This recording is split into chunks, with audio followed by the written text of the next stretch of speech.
Okay हो गया जी, हो गई हो गया। अच्छा जी, ਤੇ ਅੱਜ ਅਸੀਂ ਪਿਛਲੀ ਵਾਰੀ ਅਸੀਂ ਜਿੱਥੇ ਮੁਕਾਇਆ ਸੀ ਉਹ ਇਮੈਨੂਅਲ ਕਾਂਟ ਦੇ ਫਲਸਫੇ ਦੇ ਉੱਤੇ ਅਸੀਂ ਖਤਮ ਕੀਤਾ ਸੀ। ਤੇ ਅੱਜ ਅਸੀਂ ਜਿੱਥੋਂ ਸ਼ੁਰੂ ਕਰਨਾ ਹੈ ਉਹ ਹੈ ਫਰੈਡਰਿਕ ਵਿਲਹਮ हेगल। मैं जी जरा एक मेरी है थोड़ी रिक्वेस्ट है कि मैं ਅਸੀਂ ਪਿਛਲਿਆਂ ਦੇ ਬਾਰੇ ਕੋ ਐਵੇਂ 5-5 ਮਿੰਟ ਲਾ ਲਈਏ, ਅਗਰ ਥੋੜਾ ਜਿਹਾ ਅਸੀਂ ਕੁਐਸਚਨ ਵੀ ਹੈਗੇ ਨੇ ਉਧਰ ਕਲੀਅਰ ਕਰੋ ਤੇ ਸਾਰਿਆਂ ਦੀ ਮੇਰਾ ਖਿਆਲ ਹੈ ਰਿਵੀਜ਼ਨ ਵੀ ਹੋ ਜਾਏਗੀ, ਜਾਂ ਫਿਰ ਬਾਅਦ ਵਿੱਚ ਕਰਨਾ, ਇਸ ਤੋਂ ਬਾਅਦ ਕਾਂਟ ਤੋਂ ਬਾਅਦ ਕਰਨਾ ਤੇ ਫਿਰ ਕਰ ਲੈਣੇ। ਨਹੀਂ ਤੁਸੀਂ ਕਾਂਟ ਦੇ ਬਾਰੇ ਹੀ ਪੁੱਛੋ, ਮੈਂ ਹੈਗਲ ਨੂੰ ਸ਼ੁਰੂ ਕਾਂਟ ਤੇ ਮੈਂ ਤਾਂ ਜੇ ਪੜਿਆ ਵੀ ਨਹੀਂ, ਮੈਂ ਤਾਂ ਪਿਛਲਿਆਂ ਨੂੰ ਪੜਿਆ ਜੇ ਹੁਣ ਰਾਤ ਉਹ ਵੀ 2-1.5 ਘੰਟਾ ਲਾਇਆ, ਉਸ ਤੋਂ ਬਾਅਦ ਮੈਂ ਸੁੱਤਾ ਨਹੀਂ, ਮੈਨੂੰ ਦਫ਼ਤਰ ਵਾਲਿਆਂ ਨੇ ਸੌਣ ਦਿੱਤਾ। ਅੱਛਾ ਵੀ ਮੈਂ ਦਫ਼ਤਰ ਦੇ ਨਾਲ ਚਲੋ ਇਸ ਤੋਂ ਬਾਅਦ ਕਰ ਲਾਂਗੇ, ਨੋ ਪ੍ਰੋਬਲਮ। ਹਾਂਜੀ ਹਾਂ ਇਸ ਤੋਂ ਬਾਅਦ ਕਰਾਂਗੇ। ਮੈਂ ਇਹ ਕਿਹਾ ਸੀ ਕਿ ਜਿਹੜਾ ਕਾਂਟ ਹੈ ਉਹਦੀ ਜਿਹੜੀ ਫਿਲਾਸਫੀ ਹੈ ਜੀ ਸਾਰੀ ਦੀ ਬੁਨਿਆਦ ਹੈ ਪਿਓਰ ਰੀਜ਼ਨ। ਪਿਓਰ ਰੀਜ਼ਨ ਦੀ ਬੁਨਿਆਦ ਦੇ ਉੱਤੇ ਉਹ ਫਲਸਫੇ ਦੀ ਕੈਟੇਗਰੀਜ਼ ਬਣਾਉਂਦਾ ਹੈ। ਔਰ ਕਾਂਟ ਨੇ ਬੇਸਿਕਲੀ ਅਗਰ ਦੇਖੋ ਤੇ ਜਿਹੜੀ ਪੁਰਾਣੀ ਇੱਕ ਤਰ੍ਹਾਂ ਦੀ ਡੁਐਲਿਟੀ ਸੀਗੀ ਜ਼ੇਨ ਔਰ ਜਿਸਮ ਦੀ, ਉਹਨੂੰ ਇੱਕ ਹੋਰ ਤਰੀਕੇ ਦੇ ਨਾਲ ਉਹਨੇ ਕਾਇਮ ਰੱਖਿਆ ਕਿ ਜਿਹੜੀ ਅਕਲ ਦੀ ਦੁਨੀਆ ਹੈ, ਰੀਜ਼ਨ ਦੀ ਦੁਨੀਆ ਜਿਹੜੀ ਹੈ, ਔਰ ਜਿਹੜੀ ਤਜਰਬੇ ਦੀ ਦੁਨੀਆ ਹੈ, ਇਹ ਦੋ ਮੁਖਤਲਿਫ ਦੁਨੀਆਵਾਂ ਨੇ। ਤੇ ਜਿਹੜੀ ਅਕਲ ਦੀ ਦੁਨੀਆ ਹੈ, ਉਹ ਅਕਲ ਦੀ ਦੁਨੀਆ ਵੱਖਰੀ ਹੈ ਔਰ ਐਕਸਪੀਰੀਅੰਸ ਦੀ ਦੁਨੀਆ ਅਲੱਗ ਹੈ, ਵੱਖਰੀ ਹੈ। ਜਿਹੜੀ ਅਕਲ ਦੀ ਦੁਨੀਆ ਹੈ ਉਹਦੇ ਜਿਹੜੀ ਸੱਚਾਈਆਂ ਨੇ, ਉਹਦੇ ਵਿੱਚ ਜਿਹੜੀਆਂ ਸੱਚਾਈਆਂ ਨੇ ਉਹ ਇਹ ਪ੍ਰਾਇਰੀ ਨੇ, ਪਿਛੜ ਨੇ, ਉਹਨਾਂ ਨੂੰ ਸਬੂਤ ਦੀ ਲੋੜ ਨਹੀਂ ਹੈਗੀ। ਤੇ ਜਿਹੜੀ ਆਪਣਾ ਤਜਰਬੇ ਦੀ ਐਕਸਪੀਰੀਅੰਸ ਦੇ ਉੱਤੇ ਜਿਹੜੀ ਦੁਨੀਆ ਬਣਦੀ ਹੈ, ਉਹਨਾਂ ਨੂੰ ਉਹ ਸਾਰੀਆਂ ਲੋੜਾਂ ਨੇ। ਇਸੇ ਵਾਸਤੇ ਉਹਨੇ ਜਿਹੜੀ ਪੂਰੀ ਹਿਊਮਨ ਜਿਹੜੀ ਨੌਲੇਜ ਹੈ ਉਹਨੂੰ ਦੋ ਹਿੱਸਿਆਂ 'ਚ ਵੰਡ ਦਿੱਤਾ ਸੀ। ਇੱਕ ਤੇ ਉਹ ਜਿਹੜਾ ਪਿਓਰ ਰੀਜ਼ਨ ਦੀ ਬੁਨਿਆਦ ਤੇ ਹੈ, ਜਿਹਦੇ ਵਿੱਚ ਕਿ ਐਥਿਕਸ ਹੈ, ਜਿਹਦੇ ਵਿੱਚ ਆਰਟ ਹੈ, ਜਿਹਦੇ ਵਿੱਚ ਰਿਲੀਜਨ ਹੈ, ਔਰ ਦੂਜੀ ਜਿਹੜੀਆਂ ਨੈਚੁਰਲ ਸਾਇੰਸਿਸ ਨੇ ਉਹ ਤਜਰਬੇ ਦੀ ਦੁਨੀਆ ਦੇ ਉੱਤੇ ਹੁੰਦੀਆਂ ਨੇ। ਤੇ ਮੈਂ ਤੁਹਾਨੂੰ ਇਹ ਕਿਹਾ ਸੀ ਕਿ ਫਰਕ ਇਹ ਹੈਗਾ ਜਿਹੜਾ ਪਲੇਟੋ ਦਾ ਔਰ ਕਾਂਟ ਦਾ, ਦੇਖਣ ਨੂੰ ਤੇ ਲੱਗਦਾ ਹੈ ਕਿ ਜਿਵੇਂ ਦੋਵਾਂ ਦੇ ਦਰਮਿਆਨ ਬਹੁਤ ਡੂੰਘਾ ਤਲਕ ਹੈ, ਲੇਕਿਨ ਇੱਕ ਬਹੁਤ ਵੱਡਾ ਫਰਕ ਹੈ ਕਿ ਜਿਹੜਾ ਕਾਂਟ ਦਾ ਵੇਲਾ ਹੈ ਉਸ ਵੇਲੇ ਤੱਕ ਇਨਸਾਨ ਜਿਹੜਾ ਹੈ ਉਹ ਜ਼ਿਹਨੀ ਤੌਰ ਦੇ ਉੱਤੇ ਆਜ਼ਾਦ ਹੋ ਚੁੱਕਿਆ ਹੈ। ਹੁਣ ਉਹਨੂੰ ਉੱਪਰਲੀਆਂ ਹਸਤੀਆਂ ਔਰ ਬਾਦਸ਼ਾਹਾਂ ਔਰ ਕਲਰਜੀ ਦੀ ਲੋੜ ਨਹੀਂ ਹੈਗੀ।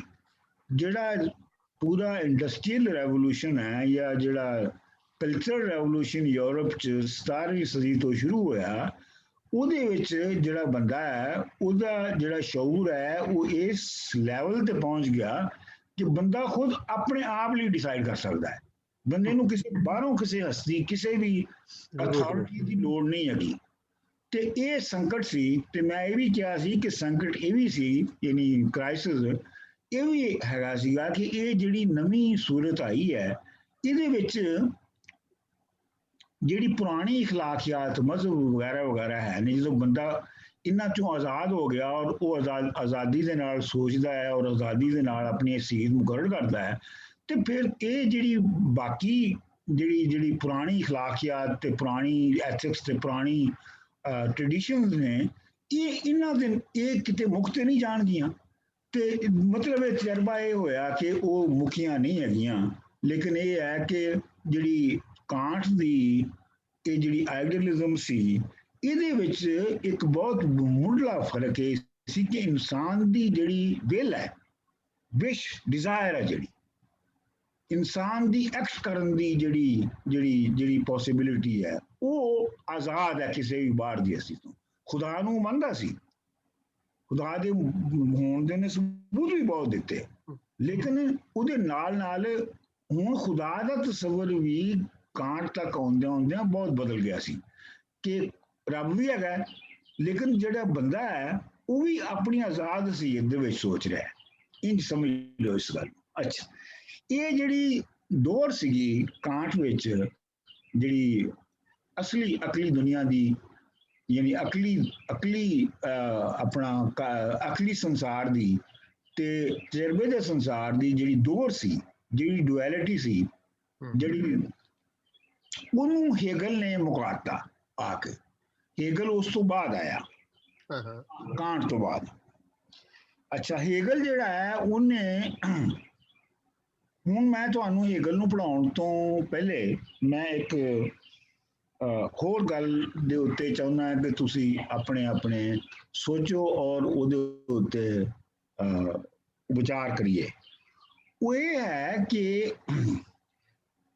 क्या ਤੁਹਾਨੂੰ ਅੰਦਾਜ਼ਾ ਹੈ ਕਿ ਜਿਵੇਂ ਇਨਸਾਨ ਦਾ ਬੰਦੇ ਦਾ ਜਿਵੇਂ ਐਵੋਲੂਸ਼ਨ ਹੋਇਆ ਹੈ ਫਿਜ਼ੀਕਲੀ, ਜੇ ਤੁਸੀਂ ਮੰਨੋ ਤੇ, ਜੇ ਡਾਰਵਨ ਦੀ ਥਿਊਰੀ ਨੂੰ ਮੰਨੋ ਜਾਂ ਐਵੋਲੂਸ਼ਨ ਨੂੰ ਮੰਨੋ, ਕਿ ਜਿਵੇਂ ਬੰਦੇ ਦਾ ਹੌਲੀ ਹੌਲੀ ਫਿਜ਼ੀਕਲੀ ਐਵੋਲੂਸ਼ਨ ਹੋਇਆ ਹੈ, ਉਸੇ ਤਰ੍ਹਾਂ ਉਹਦਾ ਇਕਨੋਮਿਕ, ਪੋਲੀਟੀਕਲ ਔਰ ਸੋਸ਼ਲ ਐਵੋਲੂਸ਼ਨ ਵੀ ਹੋਇਆ ਹੈ। ਠੀਕ। ਅੱਛਾ, ਜਿਹੜਾ ਇਹ ਦੋਵੇਂ ਤਰ੍ਹਾਂ ਦੇ ਐਵੋਲੂਸ਼ਨ ਨੇ ਇਨਸਾਨ ਦੀ ਹੋਏ, ਇਹਦਾ ਮਤਲਬ ਹੈ ਕਿ ਉਹਦੀ ਜਿਹੜੀ ਸੋਚ ਹੈ, ਉਹਦੀ ਜਿਹੜੀ ਅਕਲ ਹੈ, ਉਹਦੀ ਜਿਹੜੀ ਸਮਝ ਹੈ, ਉਹਦੀ ਜਿਹੜੀ ਮੱਤ ਹੈ, ਉਹਦੇ ਵਿੱਚ ਵੀ ਉਵੇਂ ਹੀ ਇਰਤਕਾ ਹੋਇਆ ਹੈ। ਮਤਲਬ ਜਿਹੜਾ ਬੰਦਾ ਜੰਗਲ ਦੇ ਵਿੱਚ ਖੁਰਾਕ ਜਮ੍ਹਾਂ ਕਰਨ ਵਾਲਾ ਜਿਵੇਂ ਸੋਚਦਾ ਸੀ, ਤੇ ਉਹ ਬੰਦਾ ਜਿਹੜਾ ਕਿ ਸਨਅਤੀ ਦੌਰ ਦੇ ਵਿੱਚ ਸੋਚਦਾ ਹੈ, ਉਹਨਾਂ ਉਸ ਬੰਦੇ ਦਾ ਜਿਹੜਾ ਸ਼ਊਰ ਹੈ, ਮੱਤ ਹੈ, ਸੁਰਤ ਹੈ, ਉਹ ਤਰੱਕੀ ਕਰ ਚੁੱਕੀ ਹੈ ਉਸ ਹੱਦ ਤੱਕ। ਸੋ ਇਹਦਾ ਮਤਲਬ ਇਹ ਹੋਇਆ ਕਿ ਜਿਹੜਾ ਇਨਸਾਨ ਦੀ ਸੁਰਤ ਹੈ, ਉਹ ਜਿਹੜੀ ਹੈ ਉਹ ਕਈਆਂ ਮੰਜ਼ਲਾਂ ਤੋਂ ਲੰਘੀ ਹੈ। ਜਿਵੇਂ ਇਨਸਾਨ ਮੁਆਸ਼ੀ, ਸਿਆਸੀ ਔਰ ਜਿਸਮਾਨੀ ਤੌਰ ਦੇ ਉੱਤੇ ਕਈਆਂ ਮੰਜ਼ਲਾਂ ਤੋਂ ਲੰਘਿਆ ਹੈ, ਇਸੇ ਤਰੀਕੇ ਦੇ ਨਾਲ ਜਿਹੜਾ ਇਨਸਾਨੀ ਸ਼ਊਰ, ਕਾਂਸ਼ੀਅਸਨੈਸ, ਮੱਤ, ਸੁਰਤ ਜਿਹੜੀ ਹੈ, ਉਹ ਵੀ ਮੰਜ਼ਲੋਂ ਮੰਜ਼ਲੀ ਅੱਗੇ ਗਈ ਹੈ। ਅੱਛਾ, ਇਹ ਜਿਹੜੀ ਚੀਜ਼ ਗਈ ਹੈ ਉੱਤੇ ਮੰਜ਼ਲੋਂ ਮੰਜ਼ਲੀ ਇਨਸਾਨ ਦੀ ਮੱਤ, ਸ਼ਊਰ, ਜੋ ਵੀ ਅਸੀਂ ਕਹਿ ਰਹੇ ਹਾਂ, ਇਹਨੂੰ ਹੈਗਲ ਐਬਸੋਲੂਟ ਆਈਡੀਅਲਿਜ਼ਮ ਕਹਿੰਦਾ ਸੀ। ਸਮਝਿਓ ਨਾ ਗੱਲ ਨੂੰ? ਯਾਨੀ ਇਹ ਉੱਕਾ ਖਿਆਲੀਅਤ ਹੈ, ਇਹਦੇ ਵਿੱਚ ਉਹ ਦੂਜ ਨਹੀਂ ਹੈਗੀ ਜਿਹੜੀ ਕਿ ਕਾਂਟ ਵਿੱਚ ਹੈਗੀ ਸੀ। ਹੁਣ ਤੁਸੀਂ ਮੈਨੂੰ ਇਹ ਜਿਹੜਾ ਤਸੱਵਰ ਹੈ ਨਾ, ਇਹਨੂੰ ਤੁਸੀਂ ਆਪਣੇ ਦੇ ਸਾਫ਼ ਕਰੋ। ਇਹਦੇ ਬਾਰੇ ਕੋਈ ਸਵਾਲ ਹੈ ਤਾਂ ਪੁੱਛੋ।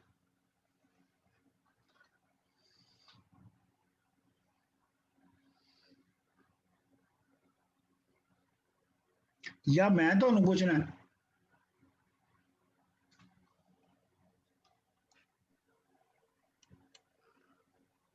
ਹਾਂਜੀ ਦੱਸੋ ਜੀ, ਆਪਣਾ ਸ਼ਿਰਾਜ਼ ਸਾਹਿਬ। ਹਾਂਜੀ, ਕੀ ਸਮਝ, ਇਸ ਗੱਲ ਤੋਂ ਕੀ ਸਮਝ ਆਉਂਦੀ ਹੈ? ਇਹ ਤਾਂ ਉਹੀ ਹੋਇਆ ਨਾ ਜੀ ਕਿ ਜਿਸ ਤਰ੍ਹਾਂ ਐਵੋਲੂਸ਼ਨ ਇਨਸਾਨ ਦਾ, ਉਸੇ ਤਰ੍ਹਾਂ ਉਹਦੀ ਅਕਲ ਦਾ, ਉਹਦੀ ਫਹਿਮ ਦਾ, ਉਹਦੀ ਸੋਚ ਦਾ ਵੀ ਹੋ ਗਿਆ। ਕਿ ਕਿੱਥੇ ਉਹ ਇਨੀਸ਼ੀਅਲ ਸੀ, ਕਿਸ ਤਰ੍ਹਾਂ ਜੰਗਲਾਂ ਸੀ, ਉਸ ਤੋਂ ਵੀ ਪਹਿਲੇ ਉਹ ਨਾਲ ਉਹ ਫਾਰਮਿੰਗ ਆਈ, ਇੰਡਸਟਰੀਅਲਾਈਜੇਸ਼ਨ ਹੋਈ, ਤੇ ਹੁਣ ਉਹਦੀ ਸੋਚ, ਉਹਦੀ ਪੂਰੀ ਐਵੋਲੂਸ਼ਨ ਕਰਕੇ ਬਹੁਤ ਐਡਵਾਂਸ ਚਲਾ ਗਿਆ। ਇੱਕ ਤਾਂ ਹੈ ਵੇ। ਦੂਸਰਾ ਹੈ ਵੇ ਕਿ ਤਸਵਰਾਤ ਦੇ ਵਿੱਚ ਵੀ ਇਸੇ ਤਰ੍ਹਾਂ ਤਬਦੀਲੀ ਆਈ।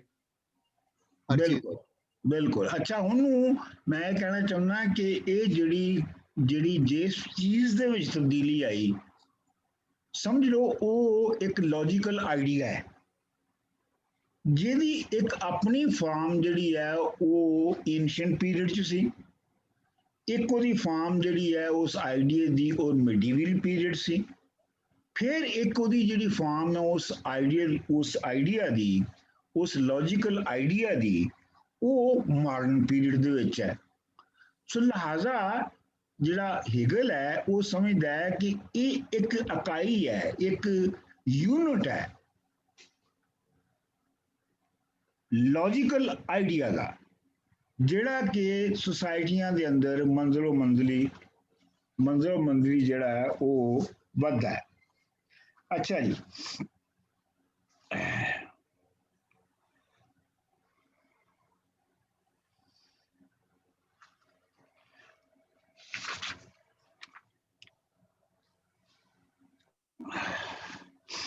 ਉਹਦਾ ਜਿਹੜਾ ਇਸ ਪਾਸੇ ਹੈਗਲ ਦਾ ਜਿਹੜਾ ਐਬਸੋਲੂਟ ਆਈਡੀਅਲਿਜ਼ਮ ਹੈ, ਉਹਦੀ ਦੂਸਰੀ ਫਾਰਮ ਜਿਹੜੀ ਹੈ ਉਹ ਸਮਝ ਲਓ ਤੁਸੀਂ, ਉਹਨੂੰ ਯੂਨੀਵਰਸਲ ਸਪਿਰਿਟ ਕਹਿੰਦਾ ਹੈ।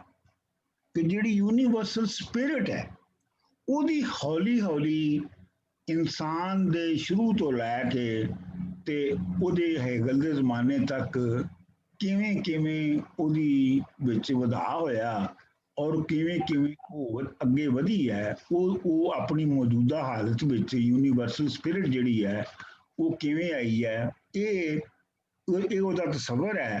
ਔਰ ਉਹ ਇਹ ਵੀ ਸਮਝਦਾ ਹੈ ਕਿ ਉਸ ਯੂਨੀਵਰਸਲ ਸਮਝ, ਉਸ ਯੂਨੀਵਰਸਲ ਸਪਿਰਿਟ ਨੂੰ ਸਮਝਣ ਦਾ ਅਮਲ ਵੀ ਹੈ ਅੱਜ, ਜਿਹੜਾ ਕਿ ਬੈਕਵਰਡ ਕੌਮਾਂ ਨੂੰ ਔਰ ਫਾਰਵਰਡ ਕੌਮਾਂ ਨੂੰ ਇੱਕ ਦੂਜੇ ਤੋਂ ਅਲੱਗਾ ਕਰਦਾ ਹੈ। ਇਹ ਗੱਲ ਤੁਸੀਂ ਜਿਹੜੀ ਹੈ ਇਹ ਅੱਛਾ।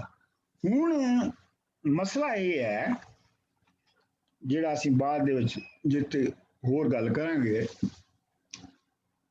ਇਹਦੇ ਚ ਮਸਲਾ ਇਹ ਹੈ ਕਿ ਬੇਸ਼ੱਕ ਉਹ ਲੌਜੀਕਲ ਆਈਡੀਆ ਹੈ।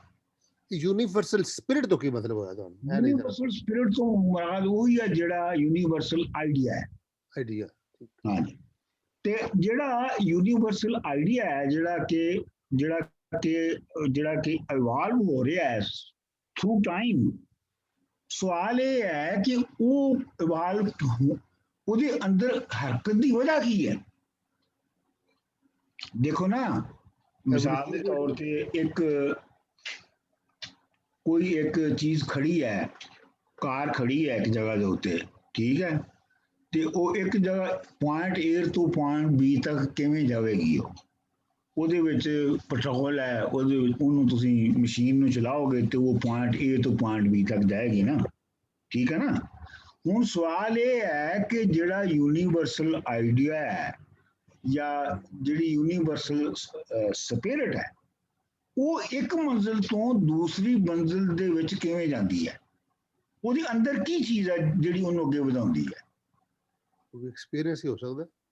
ਦੇਖੋ ਨਾ, ਗੱਲ ਤੇ ਇਹ ਹੈਗੀ ਹੈ ਕਿ ਆਮ ਤੌਰ ਦੇ ਉੱਤੇ ਇਸੇ ਵਾਸਤੇ ਜਿਹੜੇ ਸਾਡੇ ਰਿਗਰੈਸਿਵ ਔਰ ਬੈਕਵਰਡ ਖਿਆਲਾਂ ਦੇ ਲੋਕ ਨੇ, ਉਹ ਇਸੇ ਵਾਸਤੇ ਉਹਨਾਂ ਦਾ ਆਮ ਖਿਆਲ ਹੁੰਦਾ ਹੈ ਕਿ ਇਹ ਖਿਆਲ ਜਿਹੜਾ ਤੇ ਹਮੇਸ਼ਾ ਤੋਂ ਇੰਝ ਹੀ ਸੀਗਾ, ਜਾਂ ਇਹ ਹੈ ਕਿ ਖਿਆਲ ਜਿਹੜੇ ਨੇ ਉਹ ਤਾਂ ਬਸ ਦੁਹਰਾਉਂਦੇ ਹੀ ਰਹਿੰਦੇ ਨੇ ਆਪਣੇ ਆਪ ਨੂੰ, ਕੋਈ ਨਵਾਂ ਖਿਆਲ ਨਹੀਂ ਪੈਦਾ ਹੁੰਦਾ। ਇਹ ਉਹਨਾਂ ਦਾ ਖਿਆਲ ਹੁੰਦਾ ਹੈ। ਇਸੇ ਤੇ ਉਹਨਾਂ ਨੇ ਸਾਰੀ ਮਜ਼ਹਬ, ਇਸੇ ਤੇ ਸਾਰੀ ਟ੍ਰੈਡੀਸ਼ਨ, ਇੱਥੇ ਸਾਰਾ ਉਹਨਾਂ ਦਾ ਈਮਾਨ ਹੁੰਦਾ ਹੈ। ਹੁਣ ਜਿਹੜਾ ਹੈਗਲ ਦਾ ਮਸਲਾ ਹੈ ਉਹ ਇਹ ਹੈ ਕਿ ਇਹ ਸਪਿਰਿਟ ਜਿਹੜੀ ਹੈ, ਇਹ ਜਿਹੜਾ ਆਈਡੀਆ ਲੌਜੀਕਲ ਆਈਡੀਆ ਹੈ, ਇਹ ਮੂਵ ਕਿਵੇਂ ਕਰਦਾ, ਕਿਉਂ ਕਰਦਾ ਹੈ?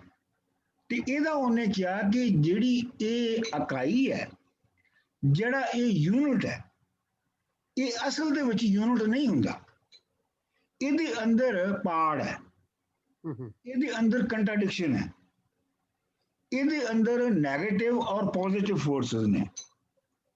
ਉਹ ਨੈਗੇਟਿਵ ਤੇ ਪੋਜ਼ਿਟਿਵ ਫੋਰਸਸ ਜਦੋਂ ਇੱਕ ਦੂਜੇ ਨਾਲ ਟਕਰਾਉਂਦੀਆਂ ਨੇ ਤੇ ਫਿਰ ਉਹਦੇ ਵਿੱਚ ਮੂਵਮੈਂਟ ਹੁੰਦੀ ਹੈ।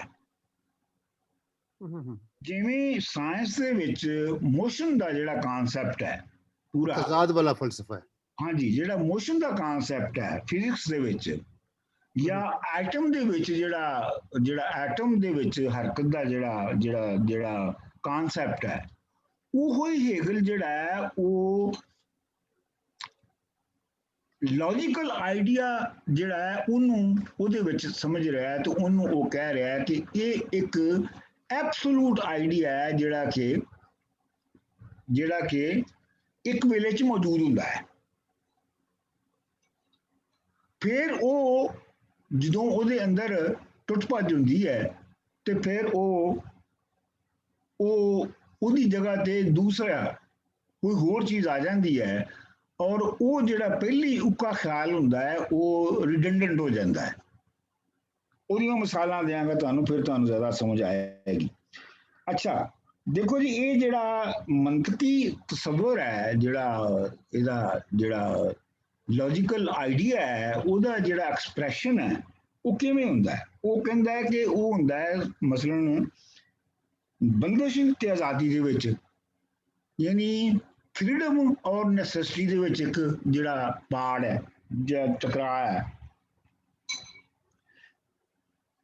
ਇਸ ਚੀਜ਼ ਨੂੰ ਅੱਗੇ ਜਾ ਕੇ ਤੇ ਤੁਹਾਨੂੰ ਪਤਾ ਹੋਏਗਾ ਕਿ ਤੁਹਾਡੇ ਚੋਂ ਜਿਨ੍ਹਾਂ ਨੇ ਥੋੜਾ ਬਹੁਤ ਲੈਫਟ ਨਾਲ ਕੰਮ ਕੀਤਾ ਹੈ ਤੇ ਉਹਨਾਂ ਨੂੰ ਪਤਾ ਹੋਏਗਾ ਕਿ ਇਸੇ ਗੱਲ ਨੂੰ ਅੱਗੇ ਜਾ ਕੇ ਇੱਕ ਫਾਰਮੂਲੇ ਦੀ ਸ਼ਕਲ ਦੇ ਵਿੱਚ ਪੜ੍ਹਾਇਆ ਜਾਂਦਾ ਸੀ, ਔਰ ਪੜ੍ਹਾਇਆ ਗਿਆ ਕਿ ਮਾਓ ਜ਼ੇਤੂੰਗ ਦਾ ਖਾਸ ਇੱਕ ਥੀਸਿਸ ਹੁੰਦਾ ਹੈ, ਹਾਂ, ਇੱਕ ਐਂਟੀਥੀਸਿਸ ਹੁੰਦਾ ਹੈ, ਇੱਕ ਸਿੰਥੇਸਿਸ ਹੁੰਦਾ ਹੈ। ਇਹ ਜਿਹੜੇ ਇਸ ਤਰ੍ਹਾਂ ਦੀ ਕੈਟੇਗਰੀਜ਼ ਦਾ ਇਸਤੇਮਾਲ ਸੀ, ਇਸ ਟਰਮੀਨੋਲੋਜੀ ਦਾ, ਇਹ ਹੇਗਲ ਨੇ ਨਹੀਂ ਸੀ ਆਪ ਕੀਤਾ। ਇਹ ਐਕਚੁਅਲੀ ਉਸ ਤੋਂ ਪਹਿਲੇ ਫਿਸ਼ਟੇ ਇੱਕ ਹੋਰ ਫਿਲਾਸਫਰ ਸੀ, ਉਹ ਇਹ ਜਿਹੜੀ ਟਰਮੀਨੋਲੋਜੀ ਹੈ ਇਹ ਉਹਨੇ ਯੂਜ਼ ਕੀਤੀ ਸੀਗੀ। ਤੇ ਹੇਗਲ ਜਿਹੜਾ ਹੈ ਉਹਦੀ ਜਿਹੜੀ ਬੇਸਿਕ ਫਿਲਾਸਫੀ ਤੇ ਉਂਝ ਦੀ ਹੈ ਸੀ, ਲੇਕਿਨ ਇੰਨੀ ਸਿੱਧੀ ਟਰਮੀਨੋਲੋਜੀ 'ਚ ਉਹ ਆਪਣੇ ਆਪ ਨੂੰ ਬਿਆਨ ਨਹੀਂ ਸੀ ਕਰ ਰਿਹਾ। ਅੱਛਾ, ਤੇ ਇਸ ਲਈ ਇਹ ਜਿਹੜਾ ਸਾਡੇ ਤੱਕ ਆਉਂਦਿਆਂ ਇਹ ਤੇ ਤੁਹਾਨੂੰ ਸ਼ਰਾਈ ਸਾਹਿਬ ਨੂੰ ਪਤਾ ਹੈਗਾ ਕਿ ਜੀ ਥੀਸਿਸ ਸਿੰਥੇਸਿਸ ਐਂਟੀਥੀਸਿਸ ਸਿੰਥੇਸਿਸ ਹੁੰਦਾ ਹੈ, ਤੇ ਇਹ ਕੋਈ ਪਤਾ ਨਹੀਂ ਥੀਸਿਸ ਕੀ ਹੈ ਤੇ ਐਂਟੀਥੀਸਿਸ ਸਿੰਥੇਸਿਸ ਕਿੱਥੋਂ ਹੋਣਾ ਹੈ। ਇਸ ਗੱਲ ਦਾ ਵੈਸੇ ਕੋਈ ਖਾਸ ਪਤਾ ਨਹੀਂ ਸੀ ਹੁੰਦਾ, ਪਰ ਇਹ ਫਾਰਮੂਲਾ ਅੱਗੇ ਲੈਕਚਰ ਵੀ ਦੇ ਆਈ ਦੇ ਸਾਂ ਸਟੱਡੀ ਸਰਕਲ ਵਿੱਚ। ਹਾਂਜੀ। ਅੱਛਾ, ਹੇਗਲ ਦੇ ਜ਼ਿੰਦਗੀ ਦੇ ਬਾਰੇ ਥੋੜਾ ਜਿਹਾ ਦੱਸ ਦਿਆਂ ਕਿ ਉਹਦਾ ਪਿਓ ਜਿਹੜਾ ਸੀ ਉਹ ਕਲਾਮੀ ਅਫਸਰ ਸੀ, ਤੇ ਉਹਦੀ ਮਾਂ ਵੀ ਪੜ੍ਹੀ ਲਿਖੀ ਸੀ।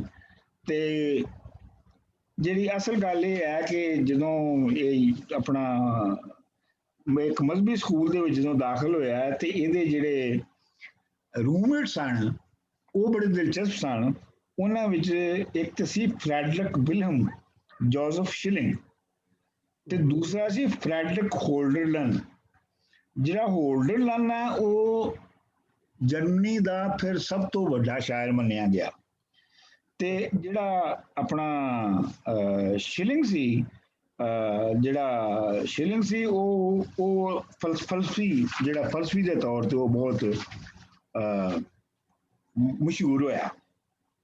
ਸੋ ਲਿਹਾਜ਼ਾ ਇਹ ਤਿੰਨ ਬਹੁਤ ਜੀਨੀਅਸ ਸਨ ਜਿਹੜੇ ਇੱਕ ਕਮਰੇ ਵਿੱਚ ਰਹਿੰਦੇ ਸਨ।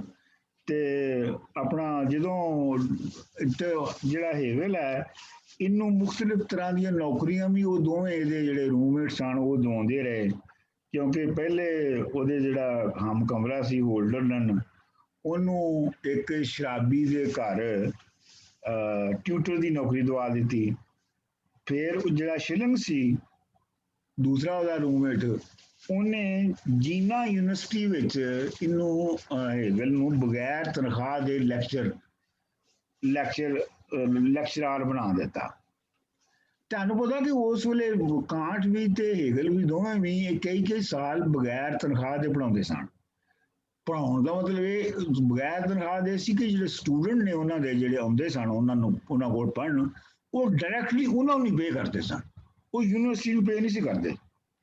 ਅੱਛਾ, ਫਿਰ ਉਹ ਜਨਾਬ ਉੱਥੋਂ ਜਾ ਕੇ ਤੇ ਉਹ ਆਪਣਾ ਇੱਕ ਜਗ੍ਹਾ ਬੈਮਬਰਗ ਹੈ ਉਹਦੇ ਵਿੱਚ ਜਾ ਕੇ ਇੱਕ ਰਸਾਲੇ ਦਾ ਐਡੀਟਰ ਬਣ ਗਿਆ।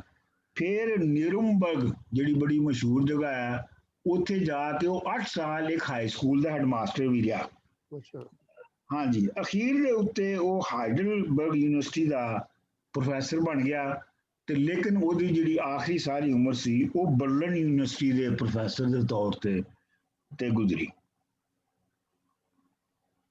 ਠੀਕ ਹੈ ਜੀ, ਠੀਕ। ਅੱਛਾ ਜੀ, ਉਹ ਮਿਸਾਲ ਦੇ ਉਹ ਕਹਿੰਦਾ ਹੈ ਕਿ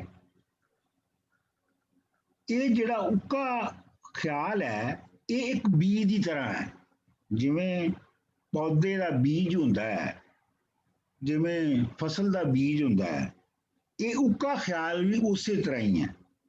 ਉਹ ਉਗਦਾ ਹੈ ਔਰ ਫਿਰ ਉਹਦੇ ਉੱਤੇ ਪੂਰਾ ਦਰਖਤ ਜਿਹੜਾ ਹੈ ਉਹ ਉਗਦਾ ਹੈ ਔਰ ਦਰਖਤ ਜਿਹੜਾ ਹੈ ਉਹ ਉੱਤੇ ਵੱਧਦਾ ਜਾਂਦਾ ਹੈ। ਅੱਛਾ, हेगल ये कहता है कि मंतकी ख्याल ਵੱਖਰੀਆਂ ਵੱਖਰੀਆਂ ਮੰਜ਼ਲਾਂ ਤੇ ਇੱਕ ਤਾਰ ਲਗਾਤਾਰ ਮਤਲਬ ਨਿਜ਼ਾਮਾਂ ਦੀ ਸ਼ਕਲ ਧਾਰਦਾ ਹੈ।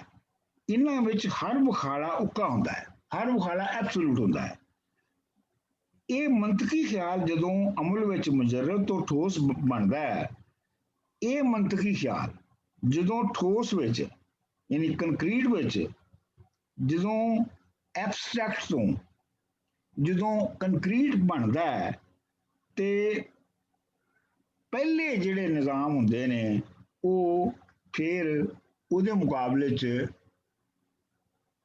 ਐਬਸਟਰੈਕਟ ਹੋ ਜਾਂਦੇ ਨੇ।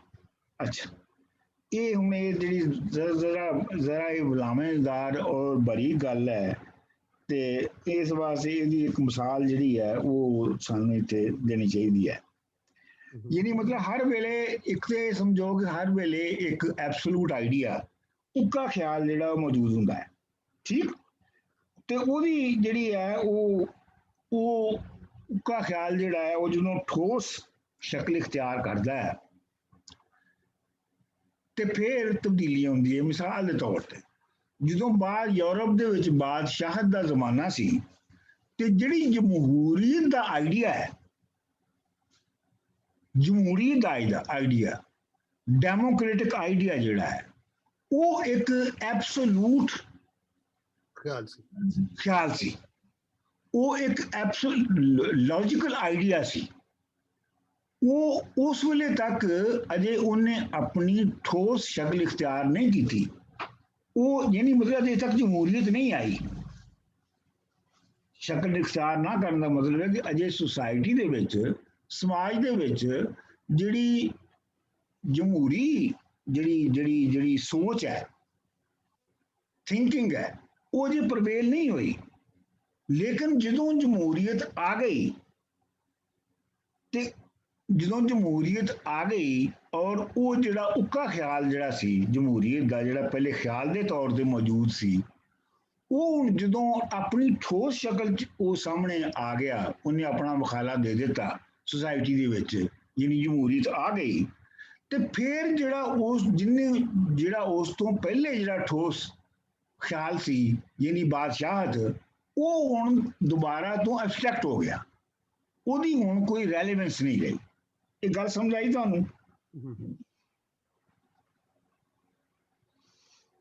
ਹਾਂਜੀ, ਇਹ ਬਹੁਤ ਬੁਨਿਆਦੀ ਗੱਲ ਹੈ ਜਿਹੜੀ ਸਮਝ ਆਉਣੀ। ਬਾਦਸ਼ਾਹੀ ਐਬਸਟਰੈਕਟ ਹੋ ਗਈ ਹੈ, ਜਿਹੜਾ ਇਹ ਖਿਆਲ ਹੈ ਇਹ ਅੱਗੇ ਪਨਪਿਆ, ਇਹ ਜਮਹੂਰੀਅਤ ਅਸਲ ਦੇ ਵਿੱਚ ਆ ਗਈ, ਇਹਦਾ ਦਰਖਤ ਬਣ ਗਿਆ।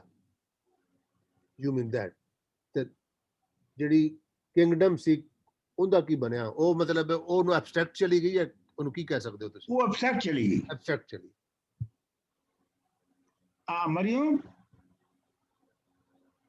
मरियम है? हाँ जी मैं है वहाँ जी जी। ਉਹ ਇੰਟਰਨੈਟ ਅੱਜ ਥੋੜਾ ਜਿਹਾ ਤੰਗ ਕਰ ਰਿਹਾ ਸੀ ਇਸ ਲਈ। ਜੀ ਜੀ ਹਾਂ, ਦੱਸੋ ਤੁਹਾਨੂੰ ਕਿਵੇਂ ਸਮਝ ਆਈ ਇਸ ਗੱਲ ਦੀ?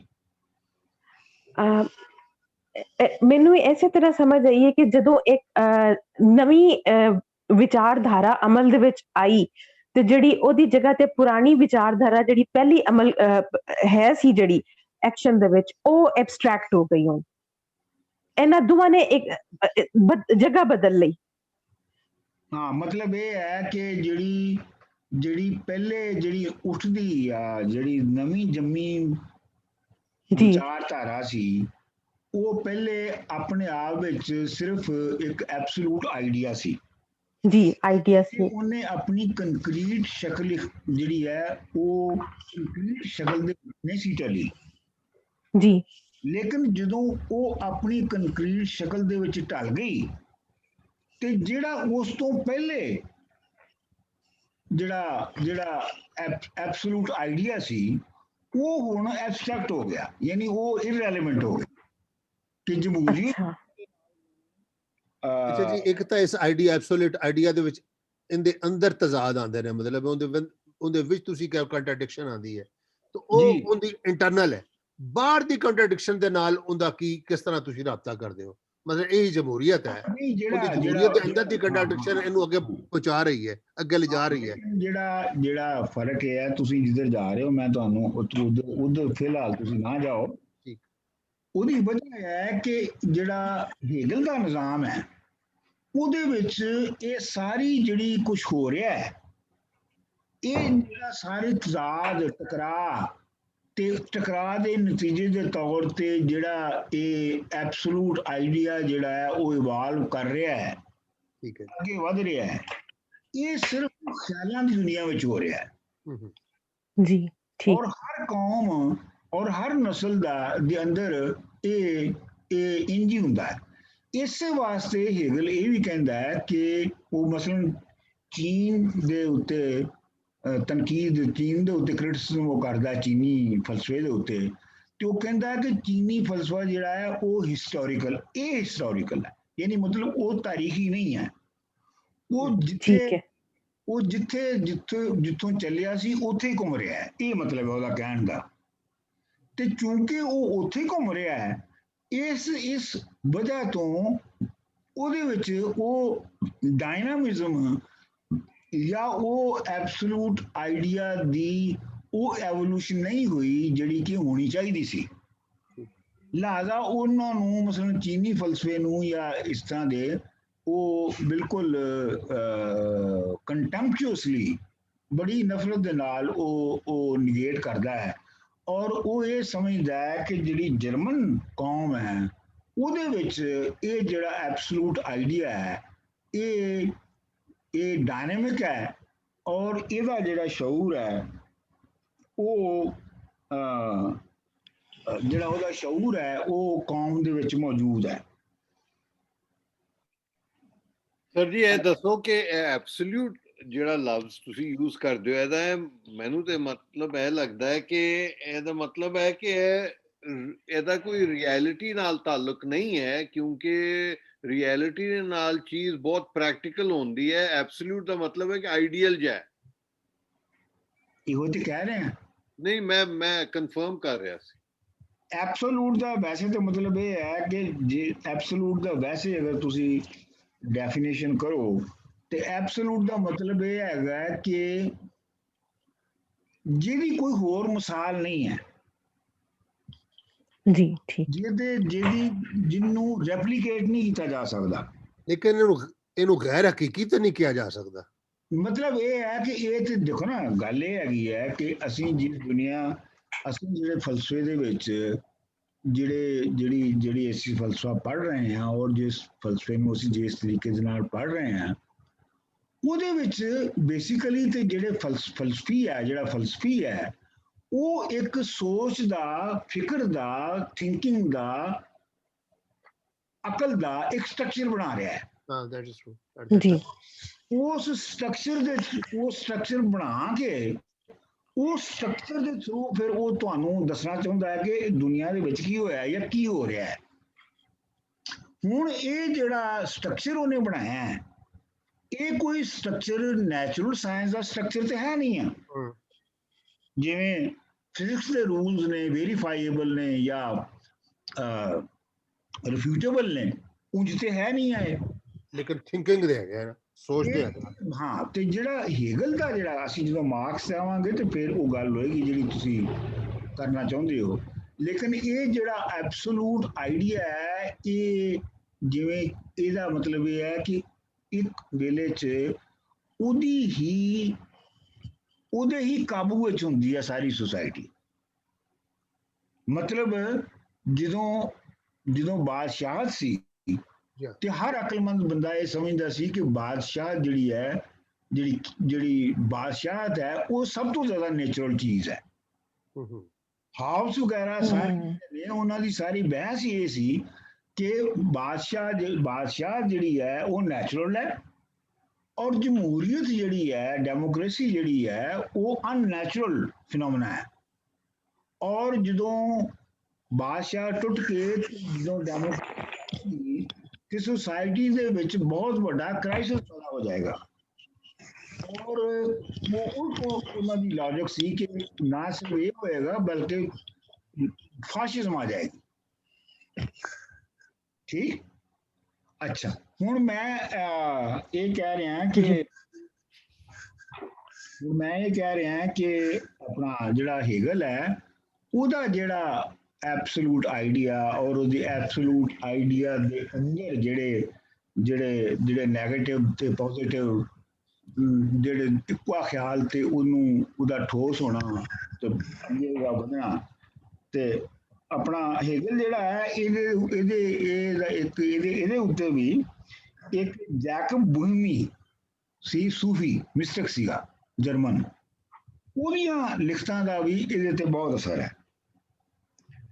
ਅੱਛਾ ਬੂਹਮੀ ਨੇ ਇਹ ਲਿਖਿਆ, ਜਿਹੜੀ ਤੁਹਾਨੂੰ ਯਾਦ ਹੋਏਗਾ ਕਿ ਕ੍ਰਿਸਚੀਅਨ ਜਿਹੜੀ ਹੈਗੀ ਹੈ ਆਪਣਾ ਮੈਥੋਲੋਜੀ ਜਾਂ ਇਸਲਾਮਿਕ ਮੈਥੋਲੋਜੀ ਜਿਹੜੀ ਹੈ ਉਹਦੇ ਵਿੱਚ ਇਹੋ ਹੀ ਹੈ ਨਾ ਜੀ ਕਿ ਇਨਸਾਨ ਨੂੰ ਜੰਨਤ ਤੋਂ ਕੱਢ ਦਿੱਤਾ ਗਿਆ,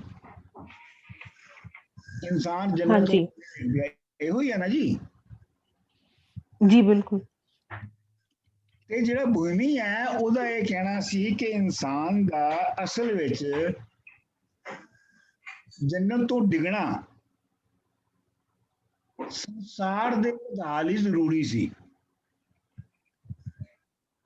ਕਿਉਂਕਿ ਜਿਹੜੀ ਜੰਨਤ ਸੀ ਜਿਹੜੀ ਵੀ ਜੰਨਤ ਦੀ ਹਾਲਤ ਸੀਗੀ ਉਹ ਇੱਕ ਆਪਣਾ ਕੀ ਕਹਿਣਾ ਚਾਹੀਦਾ ਹੈ, ਉਹਦੇ ਵਿੱਚ ਕੰਟਰਾਡਿਕਸ਼ਨ ਨਹੀਂ ਸੀ,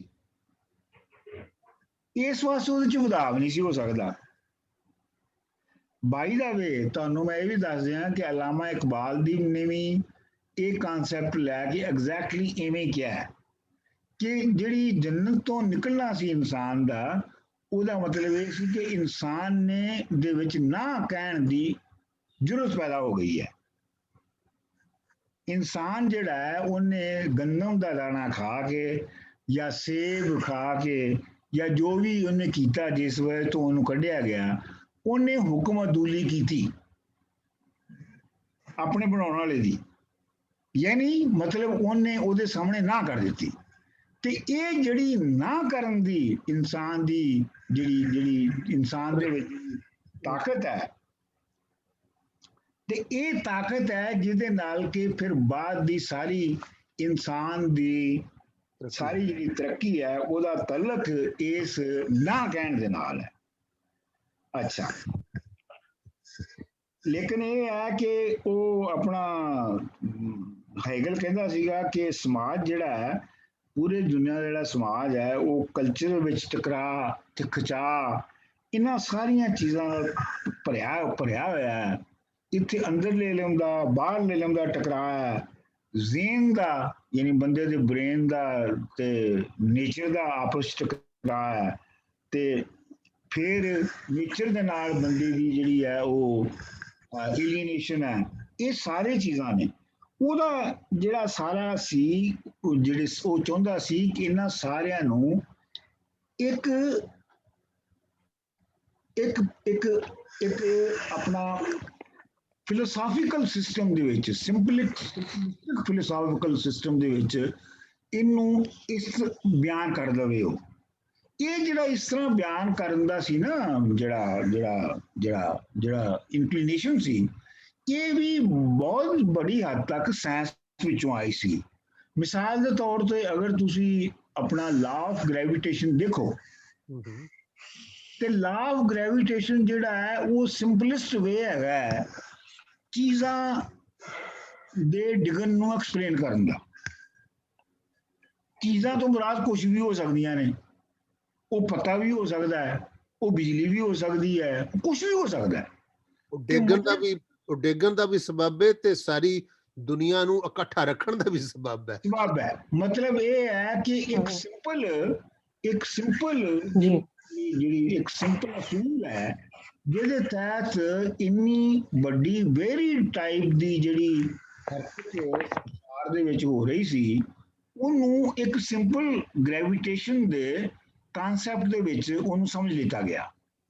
ਤੇ ਜਿਹੜਾ ਹੈਗਲ ਔਰ ਕਾਂਟ ਔਰ ਹੈਗਲ ਦੋਨੋਂ ਨੇ ਉਹ ਵੀ ਇਹੋ ਕੋਸ਼ਿਸ਼ ਕਰ ਰਹੇ ਨੇ ਕਿ ਉਹ ਵੀ ਉਸੇ ਤਰ੍ਹਾਂ ਇੱਕ ਐਸਾ ਕੰਪਰੀਹੈਂਸਿਵ ਸਿੱਧਾ ਇੱਕ ਥਿਓਰੈਟੀਕਲ ਸਿਸਟਮ ਹੋਣ ਜਿਹਦੇ ਵਿੱਚ ਹਰ ਚੀਜ਼ ਜਿਹੜੀ ਹੈ ਉਹ ਐਕਸਪਲੇਨ ਹੋ ਜਾਵੇ। ਤੇ ਜਿਹੜਾ ਹੈਗਲ ਦਾ ਹੈ ਉਹ ਹੈ ਕਿ ਉਹ ਇਹ ਹੈ ਕਿ ਜਿਹੜੀ ਐਬਸੋਲੂਟ ਆਈਡੀਆ ਹੈ ਉਹ ਇੱਕ ਇਕਾਈ ਹੁੰਦਾ ਹੈ, ਉਹ ਇੱਕ ਯੂਨਿਟ ਹੁੰਦਾ ਹੈ, ਤੇ ਉਹਦੀ ਯੂਨਿਟ ਦੀ ਉਹ ਜਿਹੜਾ ਯੂਨਿਟ ਉਹ ਜਿਹੜੀ ਇਕਾਈ ਹੁੰਦੀ ਹੈ ਉਹਦਾ ਬੁਖਾੜਾ, ਉਹਦੀ ਜਿਹੜਾ ਐਕਸਪ੍ਰੈਸ਼ਨ ਹੈ, ਉਹਦੀ ਜਿਹੜੀ ਸਾਰਾ ਸ਼ਕਲ ਹੈ ਉਹ ਨੈਗੇਟਿਵ ਵਿੱਚ ਹੁੰਦੀ ਹੈ, ਆਪਣੇ ਨੈਗੇਟਿਵ ਵਿੱਚ ਹੁੰਦੀ ਹੈ। ਤੇ ਇਹ ਕੋਈ ਜਿਹੜੀ ਨੈਗੇਟਿਵ ਸੂਰਤ ਹੈ ਇਹ ਕੋਈ ਉਹਨੂੰ ਹਮੇਸ਼ਾ ਅੱਗੇ ਮੂਵ ਕਰਾਉਂਦੀ ਰਹਿੰਦੀ ਹੈ, ਉਹਨੂੰ ਅੱਗੇ ਹਰਕਤ ਦੇਣ ਦੇ ਵਿੱਚ ਇਹੋ ਹੀ ਨੈਗੇਟਿਵ ਸੂਰਤ ਜਿਹੜੀ ਹੈ ਜਾਂ ਨੈਗੇਟਿਵ ਉਹਦੇ ਅੰਦਰ ਹੈ। ਤੇ ਇਹ ਜਿਹੜਾ ਹੈਗਲ ਦਾ ਖਿਆਲ ਸੀ ਨਾ, ਇਹ ਆਪਣਾ ਚੀਜ਼ਾਂ ਨੂੰ ਇੰਜ ਐਕਸਪਲੇਨ ਕਰਨ ਦਾ, ਆਪਣਾ ਜਿਹੜਾ ਜਿਵੇਂ ਐਵੋਲੂਸ਼ਨ ਨੂੰ ਨੈਗੇਟਿਵ ਔਰ ਪੋਜ਼ਿਟਿਵ ਉਪਾ ਖਿਆਲ ਦੇ ਕਾਰਨ ਦੇ ਨਾਲ ਜਿਵੇਂ ਐਕਸਪਲੇਨ ਕੀਤਾ, ਤੇ ਇਹਦੇ ਵਿੱਚ ਤੁਸੀਂ ਫਿਰ ਦੇਖਿਆ ਕਿ ਜਦੋਂ ਹੈਗਲ ਤੋਂ ਬਾਅਦ ਜਿਹੜਾ ਪੂਰਾ ਯੂਰਪੀਅਨ ਫਲਸਫਾ ਹੈ ਉਹ ਇੱਕ ਪਾਸੇ ਤੇ ਜਾਂ ਤਾਂ ਪ੍ਰੋ ਹੈਗਲ ਸੀ ਤੇ ਜਾਂ ਐਂਟੀ ਹੈਗਲ ਸੀ, ਕੋਈ ਬੰਦਾ ਨਾਲ ਨਹੀਂ ਸੀ ਹੋ ਸਕਦਾ, ਜਾਂ ਤੁਸੀਂ ਐਂਟੀ ਹੈਗਲ ਹੋ ਤੇ ਜਾਂ ਤੁਸੀਂ ਪ੍ਰੋ ਹੈਗਲ ਹੋ, ਇੱਕ ਗੱਲ। ਤੇ ਦੂਜੀ ਗੱਲ ਇਹ ਕਿ ਉਹਦੇ ਵਿੱਚੋਂ ਹੀ ਜਿਹੜੇ ਲੋਕ ਇਹ ਸਮਝਦੇ ਸਨ ਕਿ ਇਹ ਜਿਹੜਾ ਐਵੋਲੂਸ਼ਨ ਹੈ ਆਈਡੀਆਜ਼ ਦਾ, ਇਹ ਕਲਚਰ ਦੀ ਵਜ੍ਹਾ ਤੋਂ, ਕਲਚਰ ਦੇ ਵਿੱਚੋਂ ਆ ਰਿਹਾ ਹੈ, ਬੁਨਿਆਦ ਦੇ ਉੱਤੇ ਅੱਗੇ ਵਧ ਰਿਹਾ ਹੈ।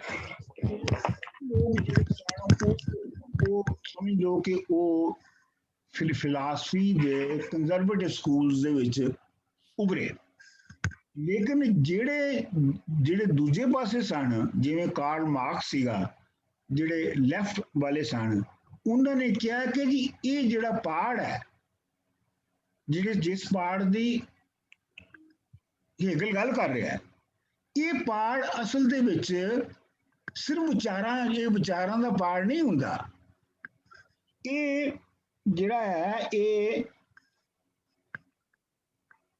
ਇਹਦਾ ਮੁੱਢ ਮੁਆਸ਼ੀ ਹੁੰਦਾ ਹੈ, ਜਿਹੜੇ ਇਕਨੋਮਿਕ ਹੁੰਦਾ ਹੈ, ਜਿਹੜੀ ਬੇਸਿਕ ਕੰਟਰਾਡਿਕਸ਼ਨ ਹੁੰਦੀ ਹੈ ਸੁਸਾਇਟੀ 'ਚ, ਉਹਨਾਂ ਨੇ ਹੈਗਲ ਦੇ ਹੀ ਮੈਥਡ ਨੂੰ ਯੂਜ਼ ਕੀਤਾ।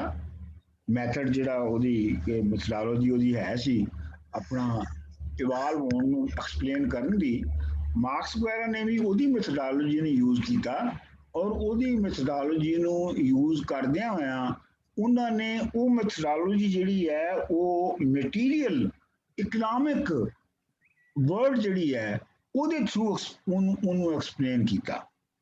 ਅੱਛਾ, ਤੇ ਆਪਣਾ ਜਿਹੜਾ ਹਗੇਲੀਅਨ ਜਿਹੜੀ ਵੈਸੇ ਵੀ ਜਿਹੜਾ ਮਾਰਕਸ ਹੈ ਉਹ ਸ਼ੁਰੂ ਦੇ ਵਿੱਚ ਹਗੇਲੀਅਨ ਗਰੁੱਪ ਦਾ, ਹਗੇਲੀਅਨ ਜਿਹੜਾ ਸਰਕਲ ਸੀਗਾ ਬਣਿਆ ਬਰਲਿਨ ਦੇ ਵਿੱਚ, ਉਹਦਾ ਉਹ ਹਿੱਸਾ ਵੀ ਰਿਹਾ ਸੀਗਾ, ਔਰ ਉਹਨੇ ਉਹਦੇ ਨਾਲ ਕੀਤਾ ਵੀ ਕਾਫੀ ਕੰਮ ਵੀ ਉਹਨਾਂ ਦੇ ਨਾਲ ਉਹਨੇ ਕੀਤਾ ਹੋਇਆ ਸੀਗਾ ਮਾਰਕਸ ਨੇ ਹਗੇਲੀਅਨ ਮਸਲਾ ਵਿੱਚ। ਤੇ ਮੈਂ ਤੁਹਾਨੂੰ ਇਹ ਦੱਸਾਂ ਕਿ ਉਸ ਤੋਂ ਬਾਅਦ ਤੁਸੀਂ ਵੇਖੋ ਕਿ ਜਦੋਂ ਆਪਣਾ ਰੂਸ ਦੇ ਵਿੱਚ ਇਨਕਲਾਬ, ਤੇ ਤੁਹਾਨੂੰ ਪਤਾ ਹੈ ਕਿ ਲੈਨਨ ਲੈ ਕੇ ਆਇਆ ਸੀ, ਤੇ ਲੈਨਨ ਜਿਹੜਾ ਸੀ ਉਹ ਇੱਕ ਖੁਦ ਬਹੁਤ ਕੰਪੀਟੈਂਟ ਫਿਲਾਸਫਰ ਸੀ, ਮਤਲਬ ਉਹ ਸਿਰਫ ਸਿਆਸੀ ਲੀਡਰ, ਪੋਲੀਟੀਕਲ ਲੀਡਰ ਨਹੀਂ ਸੀ, ਉਹ ਇੱਕ ਆਲਾ ਦਰਜੇ ਦਾ ਫਿਲਾਸਫਰ ਵੀ ਸੀ। ਤੇ ਉਹਨੇ ਜਦੋਂ ਮਾਰਕਸ ਨੂੰ ਪੜ੍ਹਨਾ ਚਾਹਿਆ, ਜਦੋਂ ਉਹਨੇ ਮਾਰਕਸ ਨੂੰ ਸਮਝਣ ਦੀ ਕੋਸ਼ਿਸ਼ ਕੀਤੀ, ਤੇ ਉਹਨੇ ਦੁਬਾਰਾ ਤੋਂ ਉਹਨੇ ਹੈਗਲ ਨੂੰ ਪੜ੍ਹ ਕੇ ਉਹਦੇ ਨੋਟਸ ਲਏ, ਟੂ ਯੂਜ਼ ਦੈਟ ਮੈਥਡੋਲੋਜੀ।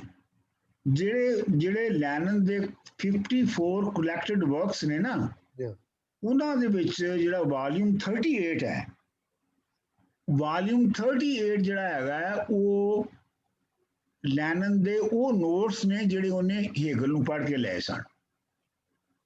ਅੱਛਾ,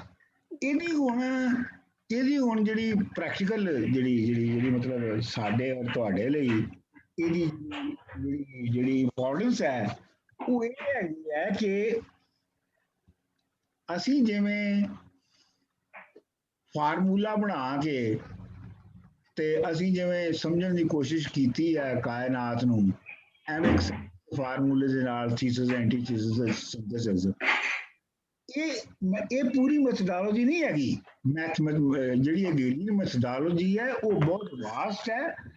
ਅਸੀਂ ਸਿਰਫ ਉਹਨੂੰ ਸਮਝਣ ਲਈ ਉਹਨੂੰ ਬਹੁਤ ਹੀ ਅਸਾਦਾ ਲਫ਼ਜ਼ਾਂ ਦੇ ਵਿੱਚ ਬਿਆਨ ਕਰਨ ਦੀ ਕੋਸ਼ਿਸ਼ ਕਰ ਰਹੇ ਹਾਂ। ਮਤਲਬ ਇਹ ਹੈ ਕਿ ਜੇ ਤੁਸੀਂ ਵਾਕਈ ਹegelian ਮੈਥਡੋਲੋਜੀ ਨੂੰ ਪੜ੍ਹਨਾ ਹੋਵੇ ਤੇ ਤੁਹਾਨੂੰ ਹੇਗਲ ਨੂੰ ਪੜ੍ਹਨਾ ਪਏਗਾ।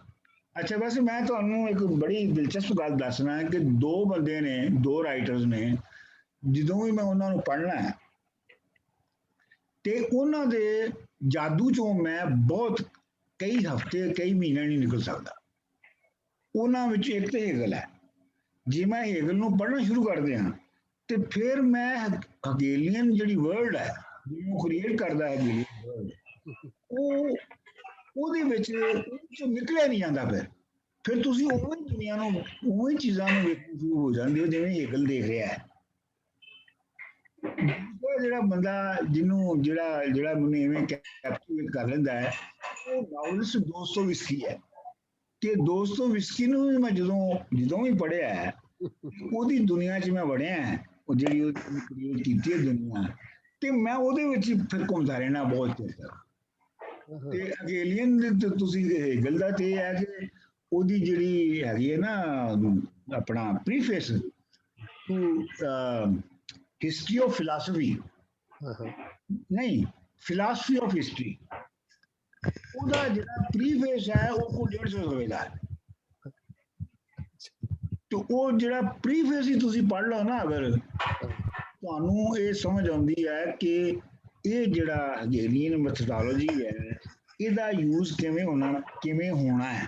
ਕਿਉਂਕਿ ਜਿਹੜਾ ਹੇਗਲ ਹੈ ਉਹਨੇ ਜੋ ਉਹਨੇ ਆਪਣਾ ਫਲਸਫੇ ਨੂੰ ਇਵਾਲਵ ਕੀਤਾ ਹੈ ਤੇ ਉਹਨੇ ਉਹਦੀ ਜਿਹੜੀ ਐਬਸਟਰੈਕਟ ਸਟੇਟਮੈਂਟਸ ਨਹੀਂ, ਉਹਨੇ ਮੁxtਲਿਫ ਸੋਸਾਇਟੀਜ਼, ਹਿਸਟਰੀ ਦੀਆਂ ਮੁxtਲਿਫ ਸਟੇਜਸ ਦੇ ਉੱਤੇ ਜੋ ਸੋਚਿਆ ਜਾ ਰਿਹਾ ਸੀ ਔਰ ਉਹ ਇੱਕ ਸੋਚ ਦੂਜੀ 'ਚ ਕਿਵੇਂ ਤਬਦੀਲ ਹੋਈ, ਉਹਨਾਂ ਸਾਰਿਆਂ ਨੂੰ ਉਹਨੇ ਡਿਸਕਸ ਕੀਤਾ।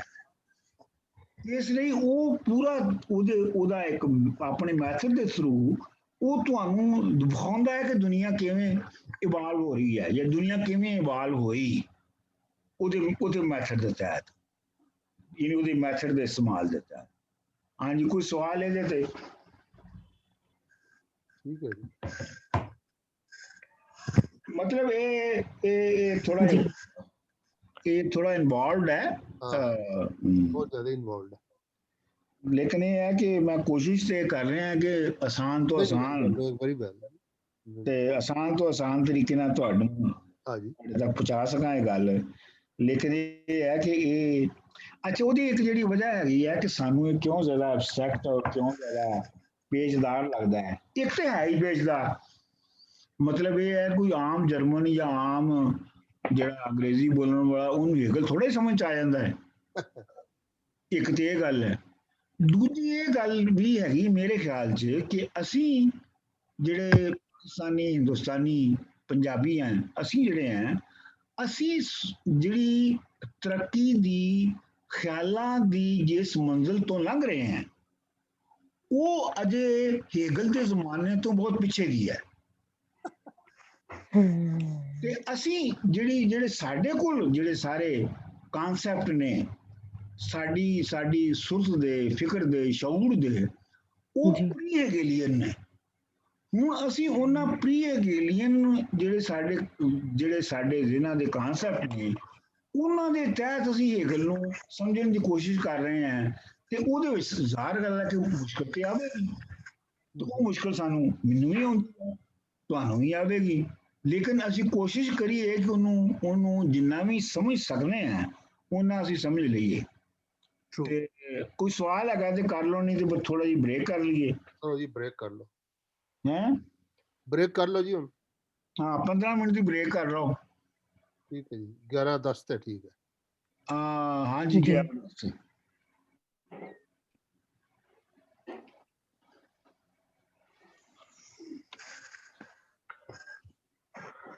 हाँ जी। अच्छा, मतलब ये है कि कोशिश तो ਅਸੀਂ ਕੀਤੀ ਹੈ ਕਿ ਹegelian ਮੈਥਡ ਜਿਹੜਾ ਹੈ, ਹegelian ਮੈਥੋਡੋਲੋਜੀ ਜਿਹੜਾ ਹੈ, ਜਾਂ ਜਿਹਨੂੰ ਤੁਸੀਂ ਪੰਜਾਬੀ ਚ ਕਹਿੰਦੇ ਹੋ ਵਿਚਾਰ ਢੰਗ, ਉਹਨੂੰ ਅਸੀਂ ਜੀ ਸਮਝਣ ਦੀ ਕੋਸ਼ਿਸ਼ ਕਰੀਏ ਮੁxtਲਿਫ ਪੱਖਾਂ ਤੋਂ। ਤੇ ਲੇਕਿਨ ਮੈਂ ਤੁਹਾਨੂੰ ਨਾ ਇਹਦੀ ਹੁਣ ਇੱਕ ਉਹਦੀ ਇਹਨੂੰ ਹegelian ਮੈਥੋਡੋਲੋਜੀ ਦੀ ਤੇ ਅਮਲ ਕਿਵੇਂ ਹੋਵੇਗਾ, ਇਹਨੂੰ ਮਤਲਬ ਕਿਵੇਂ ਵਰਤਿਆ ਜਾਏਗਾ ਜਾਂ ਕਿਵੇਂ ਵਰਤਿਆ ਜਾਣਾ ਚਾਹੀਦਾ ਹੈ, ਉਹਦੀ ਮੈਂ ਤੁਹਾਨੂੰ ਮਿਸਾਲ ਦੱਸਣਾ ਹੈ ਤਾਂ ਕਿ ਤੁਹਾਨੂੰ ਹੋਰ ਮਜ਼ੀਦ ਸਮਝ ਆ ਜਾਵੇ ਔਰ ਤੁਸੀਂ ਉੱਤੇ ਗੌਰ ਕਰ ਸਕੋ। ਮਿਸਾਲ ਦੇ ਤੌਰ ਦੇ ਉੱਤੇ ਪੰਜਾਬੀ ਸ਼ਾਇਰੀ ਜਿਹੜੀ ਹੈ ਉਹ ਬਾਬਾ ਫਰੀਦ ਤੋਂ ਸ਼ੁਰੂ ਹੁੰਦੀ ਹੈ, ਔਰ ਉਹ ਬਾਬਾ ਫਰੀਦ ਤੋਂ ਸ਼ੁਰੂ ਹੁੰਦੀ ਹੈ। ਬਾਬਾ ਫਰੀਦ ਤੋਂ ਬਾਅਦ ਗੁਰੂ ਨਾਨਕ ਆਉਂਦੇ ਨੇ, ਉਹਨਾਂ ਤੋਂ ਬਾਅਦ ਸ਼ਾਹ ਹੁਸੈਨ ਆਉਂਦੇ ਨੇ, ਸ਼ਾਹ ਹੁਸੈਨ ਤੋਂ ਬਾਅਦ ਸੁਲਤਾਨ ਬਾਹੂ ਆਉਂਦੇ ਨੇ, ਫਿਰ ਬੁੱਲੇ ਸ਼ਾਹ ਤੇ ਵਾਰਿਸ ਸ਼ਾਹ ਆਉਂਦੇ ਨੇ, ਤੇ ਸੋ ਐਂਡ ਸੋ ਔਨ। ਅੱਛਾ, ਹੁਣ ਦੋ ਤਰੀਕੇ ਨੇ ਦੇਖਣ ਦੇ, ਨਾਨ ਹੈ ਇੱਕ ਤੇ ਨਾਨ ਹegelian ਮੈਥਡ ਤੇ ਦੂਜਾ ਹੈਗਾ ਹegelian ਮੈਥਡ। ਜਿਹੜਾ ਨਾਨ ਹegelian ਮੈਥਡ ਹੈ ਉਹ ਇਹ ਹੋਏਗਾ ਕਿ ਬਾਬਾ ਫਰੀਦ ਤੋਂ ਲੈ ਕੇ ਤੇ ਵਾਰਿਸ ਸ਼ਾਹ ਤੱਕ ਕੁਝ ਖਿਆਲ ਨੇ ਜਿਹੜੇ ਬੱਝੇ ਬੁਝਾਏ ਨੇ ਤੇ ਅਸੀਂ ਉਹਨਾਂ ਨੂੰ ਅਸੀਂ ਬਿਆਨ ਕਰ ਦਈਏ, ਯਾਨੀ ਜਿਹਨੂੰ ਅਸੀਂ ਤਸੱਵੁਫ ਕਹਿੰਦੇ ਆ ਜਾਂ ਕੁਝ ਵੀ ਕਹਿੰਦੇ ਆ, ਜਿਸ ਤਰ੍ਹਾਂ ਦਾ ਵੀ ਅਸੀਂ ਕਹਿੰਦੇ ਆ, ਠੀਕ ਹੈ। ਇੱਕ ਤਾਂ ਅਸੀਂ ਇਹ ਕਰੀਏ ਕਿ ਜੀ ਬੇਸਿਕ ਖਿਆਲ ਇਹੋ ਇੱਕ ਹੀ ਸੀਗਾ ਜਿਹੜਾ ਬਾਬਾ ਫਰੀਦ ਤੋਂ ਸ਼ੁਰੂ ਹੋਇਆ ਸੀ, ਤੇ ਉਹ ਖਿਆਲ ਜਿਹੜਾ ਹੈ ਉਹਨੂੰ ਬਾਕੀ ਸਾਰੇ ਜਿਹੜੇ ਨੇ ਉਹ ਰੀਕ੍ਰੀਏਟ ਕਰਦੇ ਰਹੇ ਨੇ, ਜਾਂ ਉਹਨੂੰ ਰਿਪੀਟ ਕਰਦੇ ਰਹੇ ਨੇ, ਜਾਂ ਉਹਨੂੰ ਹੋਰ ਚੰਗੀਆਂ ਲਫ਼ਜ਼ਾਂ ਦੇ ਵਿੱਚ, ਮੁxtਲਿਫ ਲਫ਼ਜ਼ਾਂ ਦੇ ਵਿੱਚ ਜ਼ਿਆਦਾ ਖੂਬਸੂਰਤੀ ਦੇ ਨਾਲ ਜਾਂ ਹੋਰ ਢੰਗਾਂ ਦੇ ਨਾਲ ਬਿਆਨ ਕਰਦੇ ਰਹੇ ਨੇ। ਇੱਕ ਤੇ ਨਾਨ ਹegelian ਜਿਹੜਾ ਮੈਥੋਡੋਲੋਜੀ ਹੋਏਗੀ ਇਸ ਪੂਰੇ ਜਿਹੜਾ ਹੈ Punjabi literature, Punjabi classical literature, ਉਹਨੂੰ ਸਮਝਣ ਦੀ ਇਹ ਹੋਏਗੀ। ਦੂਜੀ ਜਿਹੜੀ ਹegelian ਮੈਥੋਡੋਲੋਜੀ ਹੋਏਗੀ ਉਹਦੇ ਵਿੱਚ ਇਹ ਹੋਏਗਾ ਕਿ ਜਿਹੜੀ ਬਾਬਾ ਫਰੀਦ ਦੀ ਸ਼ਾਇਰੀ ਹੈ ਉਹਦੇ ਵਿੱਚ ਜਿਹੜਾ ਬੰਦੇ ਦਾ ਤਸੱਵਰ ਹੈ, ਉਹਦੇ ਵਿੱਚ ਜਿਹੜਾ ਯੂਨੀਵਰਸ ਦਾ ਤਸੱਵਰ ਹੈ, ਉਹ ਜਿਹੜਾ ਹੈ ਉਹ ਬਹੁਤ ਬੁਨਿਆਦੀ ਹੈ, ਜਿਹੜਾ ਕਿ ਅੱਗੇ ਵੱਧ ਕੇ ਤੇ ਜ਼ਿਆਦਾ ਕੰਪਲੈਕਸ ਹੋ ਜਾਂਦਾ ਹੈ ਬਾਬਾ ਗੁਰੂ ਨਾਨਕ ਦੇ ਫਲਸਫੇ ਦੇ ਵਿੱਚ। ਫਿਰ ਉਥੋਂ ਚੱਲ ਕੇ ਫਿਰ ਜਦੋਂ ਅਸੀਂ ਚੱਲਨੇ ਆ ਵਾਰਿਸ ਸ਼ਾਹ ਤੱਕ ਜਾਂਦੇ ਆ ਤੇ ਸਾਨੂੰ ਪਤਾ ਲੱਗਦਾ ਹੈ ਕਿ ਉਹ ਹੁਣ ਬਿਲਕੁਲ ਤਰੱਕੀ ਕਰਕੇ ਤੇ ਉਹ ਬਿਲਕੁਲ ਹੀ ਇੱਕ ਨਵੀਂ ਫਾਰਮ ਜਿਹੜੀ ਹੈ ਉਹ ਅਡਾਪਟ ਕਰ ਚੁੱਕਿਆ ਹੈ। ਯਾਨੀ ਕਿ ਤੁਸੀਂ ਇਹ ਦੇਖਣਾ ਹੈ ਕਿ ਬਾਬਾ ਫਰੀਦ ਤੋਂ ਲੈ ਕੇ ਵਾਰਿਸ ਸ਼ਾਹ ਤੀਕਰ ਜਿਹੜਾ ਖਿਆਲ ਹੈ, ਜਿਹੜਾ ਲੌਜੀਕਲ ਆਈਡੀਆ ਹੈ, ਉਹਨੇ ਕਿਵੇਂ ਸਫ਼ਰ ਕੀਤਾ ਹੈ। ਇੱਕ ਤੇ ਮੰਨਣਾ ਕਿ ਉਹਨੇ ਸਫ਼ਰ ਕੀਤਾ ਹੈ, ਉੱਥੇ ਨਹੀਂ ਖੜਾ ਹੈਗਾ। ਦੂਜਾ ਹੈ ਕਿ ਉਹਨੇ ਸਫ਼ਰ ਕਿਵੇਂ ਕੀਤਾ ਹੈ, ਇਹ ਤੁਸੀਂ ਉਹਨੂੰ ਬਿਆਨ ਕਰਨਾ ਹੈ। ਇਹ ਹੋਏਗੀ ਹegelian ਮੈਥੋਡੋਲੋਜੀ ਦੀ ਵਰਤੋਂ ਦਾ ਇਸਤੇਮਾਲ। ਜਾਂ ਤੁਸੀਂ ਮਸਲਨ ਉਰਦੂ ਚ ਲੈ ਲਓ, ਮੈਂ ਅਦਬ ਦੀਆਂ ਮਿਸਾਲਾਂ ਇਸ ਲਈ ਦੇ ਰਿਹਾ ਕਿ ਅਦਬ ਦੀ ਤੁਹਾਨੂੰ ਸਾਰਿਆਂ ਨੂੰ ਜ਼ਿਆਦਾ ਪਛਾਣ ਹੈ। ਜਾਂ ਤੁਸੀਂ ਉਰਦੂ ਨੂੰ ਲੈ ਲਓ ਕਿ ਉਰਦੂ ਦੇ ਵਿੱਚ ਵਲੀ ਦੱਖਣੀ ਜਿਹੜਾ ਸੀ ਉਹ ਪਹਿਲਾ ਸ਼ਾਇਰ ਸੀ, ਤੇ ਉਹ ਗਾਲਬ ਤੱਕ ਆਉਂਦਿਆਂ ਜਿਹੜਾ ਵਲੀ ਦੱਖਣੀ ਦੀ ਸ਼ਾਇਰੀ ਦੇ ਜਿਹੜਾ ਵਿਚਾਰ ਜਾਂ ਖਿਆਲ ਸੀਗਾ, ਉਹਦੇ ਵਿੱਚ ਕੀ ਐਵੋਲੂਸ਼ਨ ਹੋਇਆ ਗਾਲਬ ਤੱਕ ਆਉਂਦਿਆਂ। ਮਿਸਾਲ ਦੇ ਤੌਰ ਦੇ ਉੱਤੇ ਅਲਤਾਫ ਹੁਸੈਨ ਹਾਲੀ ਜਿਹੜਾ ਹੈ ਉਹਨੇ ਯਾਦਗਾਰ ਗਾਲਬ ਲਿਖੀ ਹੈ, ਆਪਣੇ ਗਾਲਬ ਦੇ ਉੱਤੇ ਕਿਤਾਬ, ਤੇ ਉਹਦੇ ਵਿੱਚ ਉਹ ਕਹਿੰਦਾ ਹੈ ਕਿ ਗਾਲਬ ਤੋਂ ਪਹਿਲੇ ਜਿੰਨੇ ਵੀ ਸ਼ਾਇਰ ਹੋਏ ਉਹ ਜਿਹੜੇ ਰੋਜ਼ ਬਰੋਜ਼ ਦਾ ਮੁਹਾਵਰਾ ਔਰ ਲੋਕਾਂ ਦੀਆਂ ਰੋਜ਼ ਬਰੋਜ਼ ਦੇ ਅਮਲਾਂ ਨੂੰ ਹੀ ਉਹ ਸ਼ੇਅਰਾਂ 'ਚ ਬੰਨ੍ਹਦੇ ਸਨ। ਤੇ ਗਾਲਿਬ ਪਹਿਲਾ ਸ਼ਾਇਰ ਸੀ ਜਿਨੇ ਕਿ ਪੂਰੀ ਕਾਇਨਾਤ ਦੇ ਬਾਰੇ 'ਚ ਪਹਿਲੀ ਵਾਰੀ ਉਹ ਲਿਖਣਾ ਕੀਤਾ, ਡਿਸਟਰਬੈਂਸ ਆ ਰਹੀ ਹੈ ਕਿਤੋਂ। ਯਾਨੀ ਜਿਹੜਾ ਵਿਚਾਰ ਬਲੀ ਦੱਖਣੀ ਦੇ ਵਿੱਚ ਬਹੁਤ ਸਾਦਾ ਜਿਹਾ ਇੱਕ ਪਰਤਾ ਜਿਹਾ ਸੀ, ਉਹ ਗਾਲਬ ਤੱਕ ਪਹੁੰਚਦਿਆਂ ਉਹ ਬਹੁਤ ਡੂੰਘਾ ਤੇ ਬਹੁਤ ਉੱਚਾ ਹੋ ਗਿਆ। ਯਾਨੀ ਇਹ ਵਿਚਾਰ ਨੇ ਉੱਕਾ ਜਿਹੜਾ ਖਿਆਲ ਹੈ ਜਾਂ ਜਿਹੜਾ ਲੌਜੀਕਲ ਆਈਡੀਆ ਹੈ, ਉਹਨੇ ਤਰੱਕੀ ਕਿਵੇਂ ਕੀਤੀ ਹੈ ਉਸ ਅਦਬ ਦੇ ਵਿੱਚ।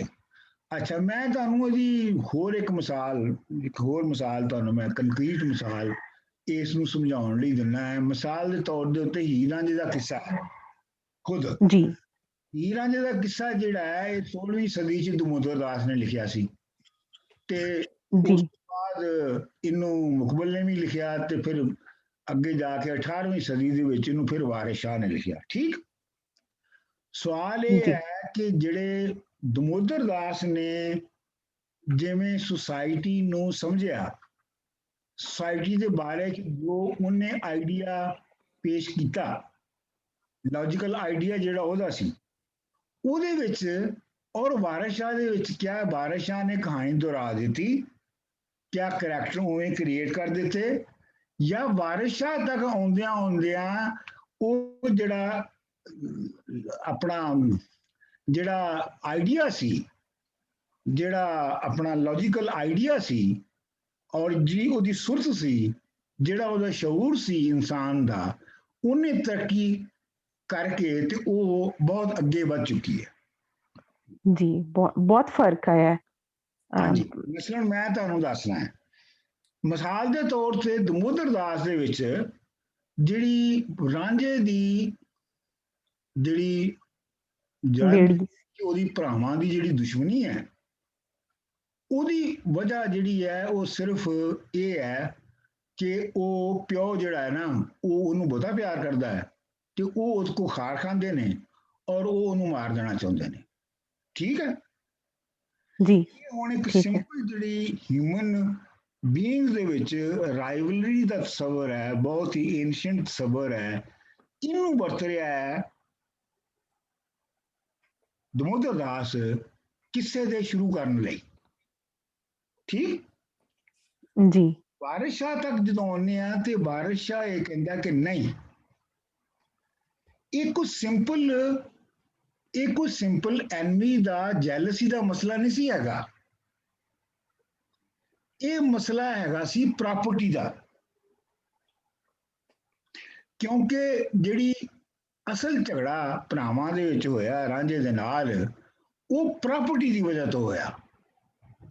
ਗੱਲ ਸਮਝ ਆਈ ਤੁਹਾਨੂੰ? ਜੀ ਜਿਹੜੀ ਪਹਿਲੀ ਪੁਰਾਣੀ ਆਇਡੈਂਟੀਫਿਕੇਸ਼ਨ ਜਿਹੜੀ ਹੋਈ ਉਸ ਕਿੱਸੇ ਦੇ ਸ਼ੁਰੂ ਦੀ, ਉਹ ਇੱਕ ਸਿੰਪਲ ਇਨਸਾਨੀ ਹਸਦ ਜਿਹੜਾ ਹੈ ਐਨਵੀ ਹੋਣਾ ਜਿਹੜਾ ਉਹ ਹੈ। ਲੇਕਿਨ ਜਦੋਂ ਵਾਰਿਸ ਸ਼ਾਹ ਤੱਕ ਆਉਂਦੇ ਆ ਤੇ ਤੁਹਾਨੂੰ ਉਹ ਇੱਕ ਕੰਕਰੀਟ ਇੰਸਟੀਟਿਊਸ਼ਨ ਵਿਖਾ ਦਿੰਦਾ ਹੈ ਪ੍ਰਾਪਰਟੀ ਦਾ, ਕਿ ਅਸਲ ਦੇ ਵਿੱਚ ਜਿਹੜਾ ਝਗੜਾ ਸ਼ੁਰੂ ਹੁੰਦਾ ਹੈ ਉਹ ਪ੍ਰਾਪਰਟੀ ਦੇ ਇੰਸਟੀਟਿਊਸ਼ਨ ਦੀ ਵਜ੍ਹਾ ਤੋਂ ਹੁੰਦਾ ਹੈ, ਜੀ ਪ੍ਰਾਪਰਟੀ ਦੀ ਵੰਡ ਤੋਂ ਹੁੰਦਾ ਹੈ।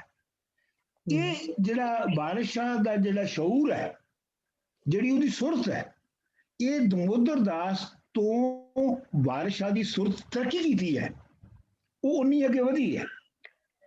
ਹਾਂਜੀ, ਫਿਰ ਤੁਸੀਂ ਵੇਖੋ ਕਿ ਜਿਹੜਾ ਦਮੋਦਰ ਦਾਸ ਹੈ ਉਹਦੇ ਵਿੱਚ ਜਿਹੜਾ ਮੁਖਤਲਿਫ ਮੁਕਾਮਾਤ ਦੇ ਉੱਤੇ ਜਦੋਂ ਇੱਕ ਤੇ ਇਹ ਹੈ ਕਿ ਉਹਦੀ ਕਹਾਣੀ ਸਿੱਧੀ ਚੱਲਦੀ ਰਹਿੰਦੀ ਹੈ, ਲੇਕਿਨ ਤੁਸੀਂ ਅਗਰ ਵਾਰਿਸ ਸ਼ਾਹ ਨੂੰ ਪੜ੍ਹੋ, ਅਗਰ ਤੁਸੀਂ ਵਾਰਿਸ ਸ਼ਾਹ ਦੀ ਜਿਹੜੀ ਹੀਰ ਆ ਉਹਨੂੰ ਪੜ੍ਹੋ, ਤੇ ਤੁਹਾਨੂੰ ਪਹਿਲੀ ਦਫਾ ਪਤਾ ਲੱਗਦਾ ਹੈ ਕਿ ਪੰਜਾਬੀ ਦੇ ਲਿਟਰੇਚਰ ਦੇ ਵਿੱਚ ਇੱਕ ਬੰਦਾ ਇੱਕ ਨਵੀਂ ਸੁਰਤ ਦੇ ਨਾਲ ਸੁਸਾਇਟੀ ਨੂੰ ਉਹਦੇ ਇੰਸਟੀਟਿਊਸ਼ਨਸ ਦੇ ਵਿੱਚ ਵੰਡ ਕੇ ਦੇਖ ਰਿਹਾ ਹੈ।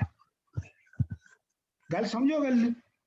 ਜੀ ਮਤਲਬ ਇਹ ਹੈ ਕਿ ਉਹ ਇਹ ਪਛਾਣਨ ਦੇ ਕਾਬਿਲ ਹੋ ਗਈ ਚੁੱਕੀ ਹੈ ਇਨਸਾਨੀ ਸੁਰਤ, ਕਿ ਜਿਹੜੀ ਇਨਸਾਨੀ ਸੁਸਾਇਟੀ ਹੈ ਇਹਨੂੰ ਐਨਾਲਾਈਜ਼ ਕਰਨ ਲਈ ਉਹਦੇ ਇੰਸਟੀਟਿਊਸ਼ਨ ਨੂੰ ਵੇਖਣਾ ਚਾਹੀਦਾ ਹੈ। ਬੰਦਿਆਂ ਦੇ ਜ਼ਾਤੀ ਰਵੱਈਏ ਔਰ ਉਹਨਾਂ ਦੀ ਪਰਸਨਲ ਐਕਸ਼ਨ ਰਿਐਕਸ਼ਨ ਕਾਫੀ ਨਹੀਂ ਹੈਗੇ। ਜੀ ਵਾਰਿਸਾ ਜਿਹੜਾ ਹੈ ਉਹ ਪਹਿਲੇ ਤੇ ਪ੍ਰਾਪਰਟੀ ਦੇ ਇੰਸਟੀਟਿਊਸ਼ਨ ਦੀ ਜਿਹੜੀ ਆ ਉਹ ਗੱਲ ਕਰਦਾ ਹੈ ਕਿ ਪ੍ਰਾਪਰਟੀ ਦੇ ਇੰਸਟੀਟਿਊਸ਼ਨ ਦੀ ਵਜ੍ਹਾ ਤੋਂ ਮੁੱਢਲਾ ਨਖੇੜ ਪੈਂਦਾ ਹੈ। ਫਿਰ ਉਹ ਅੱਗੇ ਨੂੰ ਮਸੀਤ ਚ ਲੈ ਜਾਂਦਾ ਹੈ ਰਾਂਝੇ ਨੂੰ, ਤੇ ਮਸੀਤ ਵਿੱਚ ਲਿਜਾ ਕੇ ਫਿਰ ਉਹ ਮਜ਼ਹਬੀ ਇੰਸਟੀਟਿਊਸ਼ਨ ਨੂੰ ਰੀਵੈਲੂਏਟ ਕਰਦਾ ਹੈ, ਕਿਉਂਕਿ ਦੂਸਰਾ ਜਿਹੜਾ ਥੰਮ ਹੈ ਸੁਸਾਇਟੀ ਦਾ ਉਹ ਮਜ਼ਹਬੀ ਇੰਸਟੀਟਿਊਸ਼ਨ ਹੈ। ਫਿਰ ਉਹ ਉੱਥੋਂ ਉਹਨੂੰ ਕੱਢਦਾ ਹੈ ਤੇ ਫਿਰ ਉਹਨੂੰ ਲੈ ਜਾਂਦਾ ਉਹ ਦਰਿਆ ਦੇ ਕਿਨਾਰੇ ਦੇ ਉੱਤੇ ਕਮਰਸ਼ੀਅਲ ਆਪਣਾ ਬੋਟਮੈਨ ਹੈ ਲੁੱਟਣ, ਤੇ ਫਿਰ ਉਹਦੇ ਡਾਇਲਾਗ ਦੇ ਨਾਲ ਜਿਹੜੇ ਕਮਰਸ਼ੀਅਲ ਮੈਂਟੈਲਿਟੀ ਹੈ ਉਹਨੂੰ ਐਨਾਲਾਈਜ਼ ਕਰਦਾ ਹੈ, ਉਸ ਇੰਸਟੀਟਿਊਸ਼ਨ ਨੂੰ ਐਨਾਲਾਈਜ਼ ਕਰਦਾ ਹੈ। ਫਿਰ ਉਹਨੂੰ ਹੀਰ ਦੇ ਪਿੰਡ ਲੈ ਜਾਂਦਾ ਹੈ ਤੇ ਉਥੋਂ ਦੀ ਸੁਸਾਇਟੀ ਦੀ ਜਿਹੜੀਆਂ ਕੰਟਰਾਡਿਕਸ਼ਨ ਨੇ ਉਹ ਜੋ ਕੁਝ ਹੁੰਦਾ ਤੁਸੀਂ ਉਹ ਸੁਣਿਆ ਹੀ ਹੈ। ਮੇਰਾ ਇੱਥੇ ਕਹਿਣ ਦਾ ਸਿਰਫ ਇੰਨਾ ਮਕਸਦ ਸੀਗਾ ਕਿ ਵਾਰਿਸ ਸ਼ਾਹ ਤੱਕ ਪਹੁੰਚਦਿਆਂ ਜਿਹੜੀ ਪੰਜਾਬ ਦੇ ਵਿੱਚ ਆਈਡੀਆ ਦੀ ਜਿਹੜੀ ਟਰਾਂਸਫਰਮੇਸ਼ਨ ਹੈ, ਜਿਹੜੀ ਲੌਜੀਕਲ ਆਈਡੀਆ ਦੀ ਜਿਹੜੀ ਵਧਾ ਹੈ,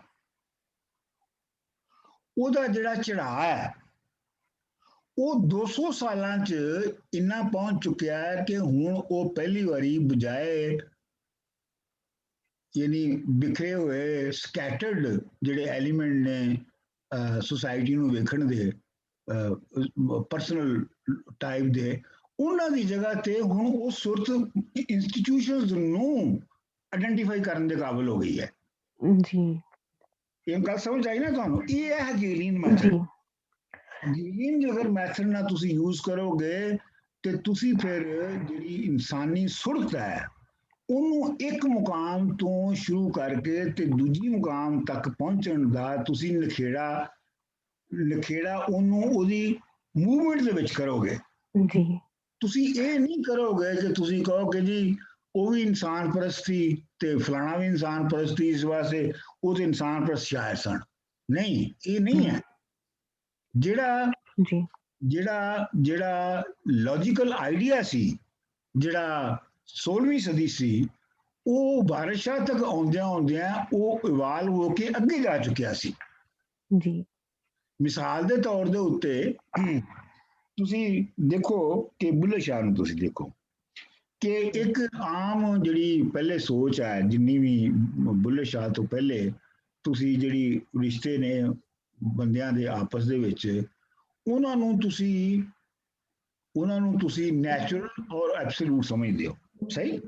ਧੀ ਮਾਂ ਹੈ, ਪਿਓ ਹੈ, ਭਰਾ ਹੁੰਦਾ, ਠੀਕ? ਤੇ ਇਹਨੂੰ ਤੁਸੀਂ ਇਹ ਮੰਨਦੇ ਹੋ ਕਿ ਵੀ ਇਹ ਨੈਚੁਰਲ ਸੰਬੰਧ ਨੇ ਬੰਦੇ ਦੇ ਇੱਕ ਦੂਜੇ ਦੇ ਨਾਲ।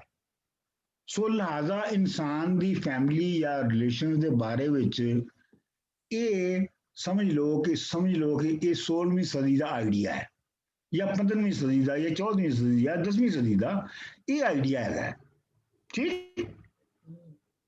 ਤੇ ਜਦੋਂ ਬੁੱਲੇ ਸ਼ਾਹ ਤੱਕ ਆਉਂਦਾ ਹੈ ਤੇ ਇਹ ਜਿਹੜਾ ਆਈਡੀਆ ਹੈ ਇਨਸਾਨੀ ਤਾਲੁਕ ਦਾ, ਇਨਸਾਨੀ ਫੈਮਿਲੀ ਦਾ, ਇਨਸਾਨੀ ਟੱਬਰ ਦਾ, ਉਹ ਇੰਨਾ ਤਰੱਕੀ ਕਰ ਗਿਆ ਹੈ ਕਿ ਉਹ ਹੁਣ ਜਿਹੜਾ ਬੁੱਲੇ ਸ਼ਾਹ ਹੈ ਉਹ ਇਹ ਕਹਿੰਦਾ ਹੈ ਜਦ ਆਪੋ ਆਪਣੀ ਪੈ ਗਈ ਧੀ ਮਾਂ ਨੂੰ, ਠੀਕ? ਜਦ ਆਪੋ ਆਪਣੀ ਪੈ ਗਈ ਧੀ ਮਾਂ ਨੂੰ ਲੁੱਟ ਕੇ ਲੈ ਗਈ। ਜੀ ਮਤਲਬ ਇਹ ਹੈ ਕਿ ਜਿਹੜਾ ਇੰਨਾ ਪਵਿੱਤਰ ਰਿਸ਼ਤਾ ਤੁਸੀਂ ਸਮਝਦੇ ਹੋ ਧੀ ਤੇ ਮਾਂ ਦਾ, ਉਹ ਵੀ ਜਿਹੜਾ ਹੈ ਉਹ ਵੀ ਕੰਡੀਸ਼ਨਸ ਦੇ ਤਹਿਤ ਹੈ। ਅਗਰ ਅੰਡਰਲਾਈਨ ਕੰਡੀਸ਼ਨਸ ਬਦਲ ਜਾਣ ਤੇ ਉਹ ਰਿਸ਼ਤਾ ਵੀ ਟੁੱਟ ਜਾਂਦਾ ਹੈ। ਜੀ ਇਹ ਹੁਣ ਦੇਖਣ ਦਾ ਇੱਕ ਨਵਾਂ ਢੰਗ ਹੈ ਰਿਸ਼ਤੇ ਨੂੰ ਪੁਰਾਣੇ ਨਾਲੋਂ, ਕਿ ਹੁਣ ਉਹਨੂੰ ਵੀ ਤੁਸੀਂ ਹੁਣ ਇੱਕ ਵੇਰੀਏਬਲ ਬਦਲਣ ਵਾਲਾ ਇੱਕ ਬਣਾ ਰਹੇ ਹੋ। ਇਹ ਮੈਂ ਸਾਰੀ ਜਿਹੜੀ ਜ਼ੋਰ ਲਾ ਰਿਹਾ ਨਾ ਉਹ ਇਹੋ ਹੀ ਲਾ ਰਿਹਾ, ਜਿਹੜਾ ਉਹਨੂੰ ਅਸੀਂ ਆਪਣੇ ਵਿਚਾਰਾਂ 'ਚ ਜਾਂ ਉਹ ਜਿਨ੍ਹਾਂ ਨੂੰ ਅਸੀਂ ਜਾਣਦੇ ਆ, ਜਿਸ ਤਰ੍ਹਾਂ ਦੇ ਖਿਆਲਾਂ ਨੂੰ ਅਸੀਂ ਜਾਣਦੇ ਆ, ਉਹਨਾਂ ਦੇ ਵਿੱਚ ਕਿਵੇਂ ਸਮਝਣ ਦੀ ਕੋਸ਼ਿਸ਼ ਕਰੀਏ। ਜੀ ਜਿਵੇਂ ਡਾਕਟਰ ਸਾਹਿਬ ਸਾਨੂੰ ਦਮੋਦਰ ਦਾਸ ਵਿੱਚ ਤੇ ਮਾਈਂਡ ਬੋਡੀ ਡਾਇਕੋਟਮੀ ਬਿਲਕੁਲ ਨਜ਼ਰ ਨਹੀਂ ਆਉਂਦੀ, ਲੇਕਿਨ ਹਾਂਜੀ ਵਾਰਿਸ ਸ਼ਾਹ ਦੇ ਵਿੱਚ ਹੀਰ ਰੂਹ ਤੇ ਕਲਬੂਤ ਰਾਂਝਾ, ਇਹ ਵੀ ਹਾਂਜੀ ਤੇ 200 ਸਾਲ ਦੇ ਵਿੱਚ ਜਿਹੜਾ ਇੱਕ ਫਰਕ ਆਇਆ ਉਹ ਹੀ ਵਿਖਾ ਰਿਹਾ ਹੈ ਨਾ। ਬਿਲਕੁਲ ਬਿਲਕੁਲ, ਮਤਲਬ ਇਹ ਹੈ ਕਿ ਜਿਹੜਾ ਇਨਸਾਨੀ ਸੁਰਤ ਸੀ ਜਿਹੜੀ ਦਮੋਦਰ ਜੀ ਵਿੱਚ ਜ਼ਾਹਰ ਹੋਈ ਸੀ, ਉਹ ਵਾਰਿਸ ਸ਼ਾਹ ਤੱਕ ਆਉਂਦਿਆਂ ਆਉਂਦਿਆਂ ਹੋਰ ਉੱਤੇ ਜਾ ਚੁੱਕੀ ਸੀਗੀ, ਇਹ ਮਤਲਬ ਜੀ ਹੈ। ਤੇ ਜਿਹੜਾ ਹੇਗਲ ਹੈ ਉਹ ਕਹਿੰਦਾ ਹੈ ਕਿ ਜਿਹੜੀ ਰਿਆਸਤ ਹੈ, ਜਿਹੜੀ ਰਿਆਸਤ ਹੁੰਦੀ ਹੈ, ਉਹ ਆਈਡੀਆ ਦਾ ਜੁੱਸਾ ਹੁੰਦੀ ਹੈ, ਉਹਨੂੰ ਇੰਬੋਡੀ ਕਰਦੀ ਹੈ।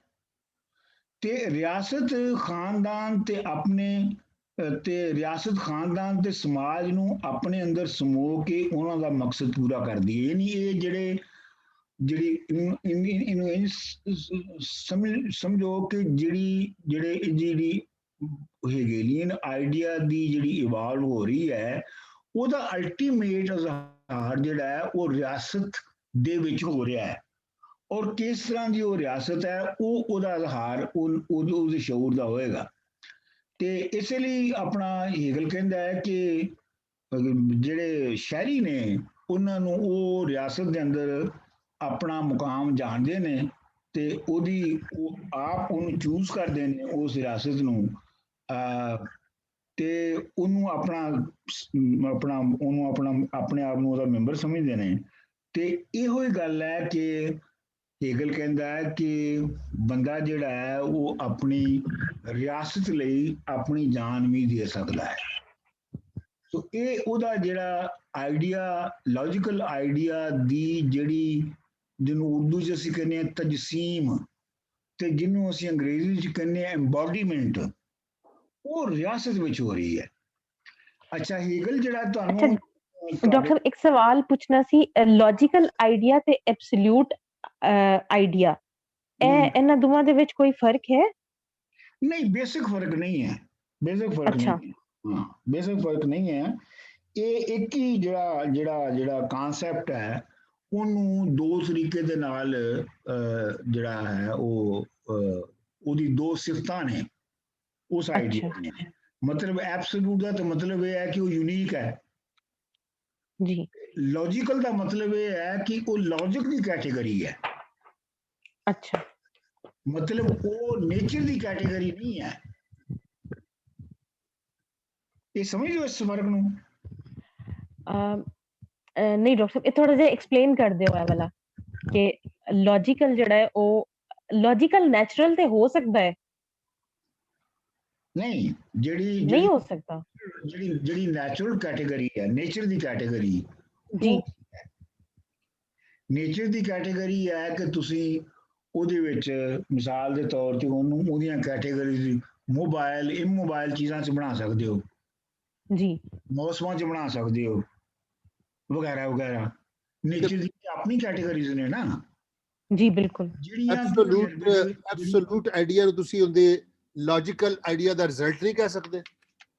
ਹਾਂ, ਐਵੇਂ ਵੀ ਤੁਸੀਂ ਕਹਿ ਸਕਦੇ ਹੋ ਕਿ ਜਿਹੜਾ ਐਬਸੋਲੂਟ ਆਈਡੀਆ ਹੈ ਉਹ ਲੌਜੀਕਲ ਆਈਡੀਆ ਦੀ ਕ੍ਰਿਸਟਲਾਈਜੇਸ਼ਨ ਹੈ। ਠੀਕ ਹੈ। ਤੇ ਜਿਹੜੀ ਲੌਜੀਕਲ ਆਈਡੀਆ ਹੈ ਉਹ ਬੇਸਿਕਲੀ ਇੱਕ ਲੌਜੀਕਲ ਕੈਟੇਗਰੀ ਹੈ, ਮੰਤਕੀ ਖਾਨਾ ਹੈ ਸਮਝਣ ਲਈ। ਤੇ ਉਹ ਜਿਵੇਂ ਮੈਂ ਕਿਹਾ ਹੈ ਕਿ ਜੇ ਤੁਸੀਂ ਆਪਣਾ ਵਾਰਿਸ ਸ਼ਾਹ ਨੂੰ ਔਰ ਦਮੋਦਰ ਦਾਸ ਨੂੰ ਵਿੱਚ ਦੇਖੋ, ਉਹਨਾਂ ਦੇ ਥਰੂ ਅਗਰ ਸਮਝਣ ਦੀ ਕੋਸ਼ਿਸ਼ ਕਰੋ ਜੀ, ਤੇ ਜਿਹੜਾ ਆਈਡੀਆ, ਲੌਜੀਕਲ ਆਈਡੀਆ ਜਿਹੜਾ ਆਪਰੇਟ ਹੋ ਰਿਹਾ ਹੈ ਦਮੋਦਰ ਦਾਸ ਦੇ ਥਰੂ, ਉਹ ਕਿਸੇ ਵਜ੍ਹਾ ਤੋਂ, ਉਹ ਅਸੀਂ ਬਾਅਦ ਚ ਗੱਲਾਂ ਕਰਾਂਗੇ, ਕਿਸੇ ਵਜ੍ਹਾ ਤੋਂ ਉਹਦੇ ਵਿੱਚ ਜਿਹੜੀ ਤਬਦੀਲੀਆਂ ਆ ਕੇ ਉਹਦੀ ਟਕਰਾਅ ਅੰਦਰੋਂ ਹੋ ਕੇ ਤੇ ਉਹ ਅੱਗੇ ਵੱਧ ਕੇ ਤੇ ਵਾਰਿਸ ਸ਼ਾਹ ਦੇ ਇੱਕ ਨਵੇਂ ਉੱਚ ਪੱਧਰੇ ਜਿਹੜਾ ਆਈਡੀਆ ਹੈ, ਲੌਜੀਕਲ ਆਈਡੀਆ ਹੈ, ਉਹਦੇ ਵਿੱਚ ਬਦਲ ਜਾਂਦਾ ਹੈ। ਤੇ ਇਸ ਲਈ ਜਿਹੜਾ ਦਮੋਦਰ ਦਾਸ ਹੈ ਉਹ ਰਿਡੰਡੈਂਟ ਹੋ ਜਾਂਦਾ ਹੈ ਜਦੋਂ ਵਾਰਿਸ਼ਾ ਦਾ ਵਾਰਾ ਹੁੰਦਾ ਹੈ, ਤੇ ਉਹ ਰਿਡੰਡੈਂਟ ਹੋ ਜਾਂਦਾ ਹੈ। ਵਜ੍ਹਾ ਮੈਂ ਤੁਹਾਨੂੰ ਹੋਰ ਵੀ ਇੱਕ ਦੱਸਣਾ। ਯਾਨੀ ਹੈਗੇਲੀਅਨ ਟਰਮਸ ਵਿੱਚ ਵੇਖੀਏ ਤੇ ਫਿਰ ਰਿਡੰਡੈਂਟ ਹੋ ਜਾਂਦਾ ਹੈ। ਹਾਂਜੀ ਹਾਂਜੀ ਹਾਂਜੀ, ਕਿਉਂਕਿ ਦੇਖੋ ਨਾ ਕਿ ਜਿਹੜਾ ਦਮੋਦਰ ਦਾਸ ਹੈ ਉਹ ਜਦੋਂ ਵੀ ਕੋਈ ਮੁਸ਼ਕਲ ਪੇਸ਼ ਆਉਂਦੀ ਹੈ ਹੀਰ ਰਾਂਝੇ ਨੂੰ, ਉਹ ਕਿਸੇ ਸੰਕਟ ਵਿੱਚ ਫਸਦੇ ਨੇ, ਕ੍ਰਾਈਸਿਸ ਵਿੱਚ ਫਸਦੇ ਨੇ, ਤੇ ਦਮੋਦਰ ਦਾਸ ਜਿਹੜਾ ਹੈ ਉਹ ਸੁਪਰ ਨੈਚੁਰਲ ਤਾਕਤਾਂ ਨੂੰ ਲੈ ਆਉਂਦਾ ਹੈ। ਜੀ ਠੀਕ ਹੈ। ਕਾਲੇ ਘੋੜਿਆਂ ਤੇ ਕਾਲੇ ਕੱਪੜੇ ਪਾ ਕੇ ਤੇ ਆਉਂਦੇ ਨੇ ਤੇ ਉਹ ਉਹਨਾਂ ਨੂੰ ਬਚਾਉਂਦੇ ਨੇ। ਠੀਕ, ਜੀ ਸੋ ਉਹ ਉਸ ਜਿਹੜਾ ਸੰਕਟ ਹੈ ਉਹਨੂੰ ਰਿਜ਼ਾਲਵ ਕਰ ਰਿਹਾ ਹੈ ਸੁਪਰ ਨੈਚੁਰਲ ਨੂੰ ਯੂਜ਼ ਕਰਕੇ, ਜੀ ਵਿਚ ਇਜ਼ ਅ ਲੋਅਰ ਕੈਟੇਗਰੀ। ਜੀ ਪਰ ਡਾਕਟਰ ਸਾਹਿਬ ਉਹ ਤੇ ਹੀਰ ਵਾਰਿਸ ਵਿੱਚ ਵੀ ਤੇ 5 ਪੀਰਾਂ ਦਾ ਜ਼ਿਕਰ ਹੈ ਵੇ। ਨਹੀਂ, ਲੇਕਿਨ ਇਹ ਹੈ ਕਿ ਤੁਸੀਂ ਇਹ ਦੇਖੋ ਨਾ, ਜਿਹੜੇ 5 ਪੀਰ ਨੇ ਉਹ ਪਹਿਲੀ ਤਾਂ ਗੱਲ ਇਹ ਹੈ ਕਿ ਵਾਰਿਸ ਸ਼ਾਹ ਨੇ ਕਿਹਾ ਕਿ 5 ਪੀਰ 5 ਹਵਾਸ ਜਾਣੋ। ਅੱਛਾ ਠੀਕ ਹੈ। 5 ਪੀਰ ਕੋਈ ਐਂਟੀਟੀਜ਼ ਨਹੀਂ ਹੈਗੀਆਂ, ਇਹ ਤੁਹਾਡੇ ਸੈਂਸਸ ਨੇ 5। ਠੀਕ ਠੀਕ, ਇੱਕ ਗੱਲ। ਠੀਕ ਹੈ। ਦੂਜੀ ਗੱਲ ਇਹ ਹੈਗੀ ਹੈ ਕਿ ਪੀਰ ਹੋਣ ਜਾਂ ਜੋਗੀ ਹੋਵੇ, ਜਿਹੜਾ ਨੇਚਰ ਦਾ ਅਮਲ ਹੈ ਸੁਸਾਇਟੀ ਦਾ, ਉਹਦੇ ਵਿੱਚੋਂ ਉਹ ਹੀਰ ਜਾਂ ਰਾਂਝੇ ਨੂੰ ਬਚਾ ਨਹੀਂ ਸਕਦੇ। ਜੀ ਠੀਕ ਹੈ। ਹੋਣਾ ਉਹੀ ਹੈ ਜੋ ਹਿਸਟਰੀ ਦੇ ਵਿੱਚ ਹੋਣਾ ਹੈ। ਜੀ ਜੋਗੀ ਬਾਲਨਾਥ ਤੇ ਪੀਰ ਭਾਵੇਂ 10 ਦਫਾ ਉਹ ਕਹਿਣ ਕਿ ਜਾ ਬੱਚਾ ਤੈਨੂੰ ਹੀਰ ਬਖਸ਼ੀ ਰਾਂਝੇ ਨੂੰ, ਠੀਕ ਠੀਕ ਹੈ। ਲੇਕਿਨ ਦਮੋਦਰ ਦਾਸ ਦੇ ਵਿੱਚ ਤੇ ਅਖੀਰ ਰਾਂਝੇ ਨੂੰ ਹੀਰ ਮਿਲ ਗਈ, ਕਿਉਂਕਿ ਪੀਰਾਂ ਵੀ ਕਿਹਾ ਸੀ ਤੇ ਜੋਗੀ ਨੇ ਵੀ ਕਿਹਾ ਸੀ। ਠੀਕ, ਜੀ ਠੀਕ ਉਹਦਾ ਹੈ। ਹੈਪੀ ਐਂਡ ਹੈ ਨਾ। ਜੀ ਬਿਲਕੁਲ ਇਸੇ ਤਰ੍ਹਾਂ। ਵਾਰਿਸ ਸ਼ਾਹ ਨੇ ਕਿਹਾ ਇਹ ਹੋ ਨਹੀਂ ਸਕਦਾ। ਇਸ ਸਮਾਜ ਦੇ ਅੰਦਰ ਹੀਰ ਔਰ ਰਾਂਝੇ ਜੈਸਾ ਜਿਹੜਾ ਰਿਸ਼ਤਾ ਹੈ, ਅਜੇ ਇਹ ਸਮਾਜ ਉਸ ਸਤਹ ਤੇ ਨਹੀਂ ਪਹੁੰਚਿਆ ਜਿਹਦੇ ਵਿੱਚ ਉਹ ਕਬੂਲ ਹੋ ਸਕੇ। ਲਿਹਾਜ਼ਾ ਇਹਨਾਂ ਦੋਵਾਂ ਨੂੰ ਮਰਨਾ ਪਏਗਾ। ਲਿਹਾਜ਼ਾ ਉਹਨੇ ਉਸੇ ਕਿੱਸੇ ਨੂੰ, ਜਿਹੜਾ ਦਮੋਦਰ ਦਾਸ ਨੇ ਜਿਹਨੂੰ ਹੈਪੀ ਐਂਡ ਤੇ ਖਤਮ ਕੀਤਾ ਸੀ, ਉਹਨੂੰ ਉਹਨੇ ਟ੍ਰੈਜਡੀ ਦੇ ਵਿੱਚ ਐਂਡ ਕੀਤਾ। ਇਹ ਹੁਣ ਜਿਹੜੀ ਇਨਸਾਨੀ ਜਿਹੜੀ ਹਗੇਲੀਅਨ ਮੈਥਡੋਲੋਜੀ ਨੂੰ ਤੁਸੀਂ ਇੱਥੇ ਵਰਤੋ, ਕਿ ਜਿਹੜੀ ਇੱਕ ਸੁਪਰ ਨੈਚੁਰਲ ਸੋਚਾਂ ਤੋਂ ਆਪਣਾ ਦਮੋਦਰ ਦਾਸ ਦੀ ਬੇਸਡ ਜਿਹੜਾ ਵਿਚਾਰਧਾਰਾ ਸੀ, ਉਹ ਜਿਹੜਾ ਵਾਰਿਸ ਸ਼ਾਹ ਦੇ ਵੇਲੇ ਤੱਕ ਪਹੁੰਚਦਿਆਂ ਉਹ ਰਿਐਲਿਟੀ ਦੇ ਕਲੋਜ਼ਸਟ ਹੋ ਗਿਆ ਹੈ।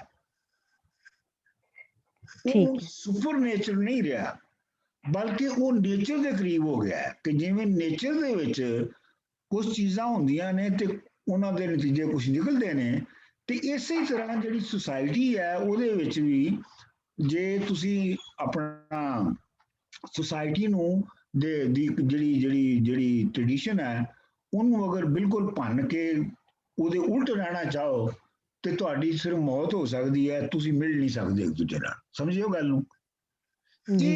ਇਹ ਵਿਚਾਰਧਾਰਾ ਦੀ ਸੁਪਰ ਨੈਚੁਰਲ ਤੋਂ ਰੀਅਲਿਜ਼ਮ ਵੱਲ, ਵਹਿਮ ਪ੍ਰਸਤੀ ਤੋਂ ਹਕੀਕਤ ਪਸੰਦੀ ਵੱਲ ਦਾ ਇਹ ਸਫ਼ਰ ਹੈ, ਪੈਂਡਾ ਹੈ। ਠੀਕ ਹੈ। ਜਿਹੜਾ ਕਿ ਵਾਰਿਸ ਵਿੱਚ ਤੁਹਾਨੂੰ ਹੁੰਦਾ ਨਜ਼ਰ ਆਉਂਦਾ ਹੈ।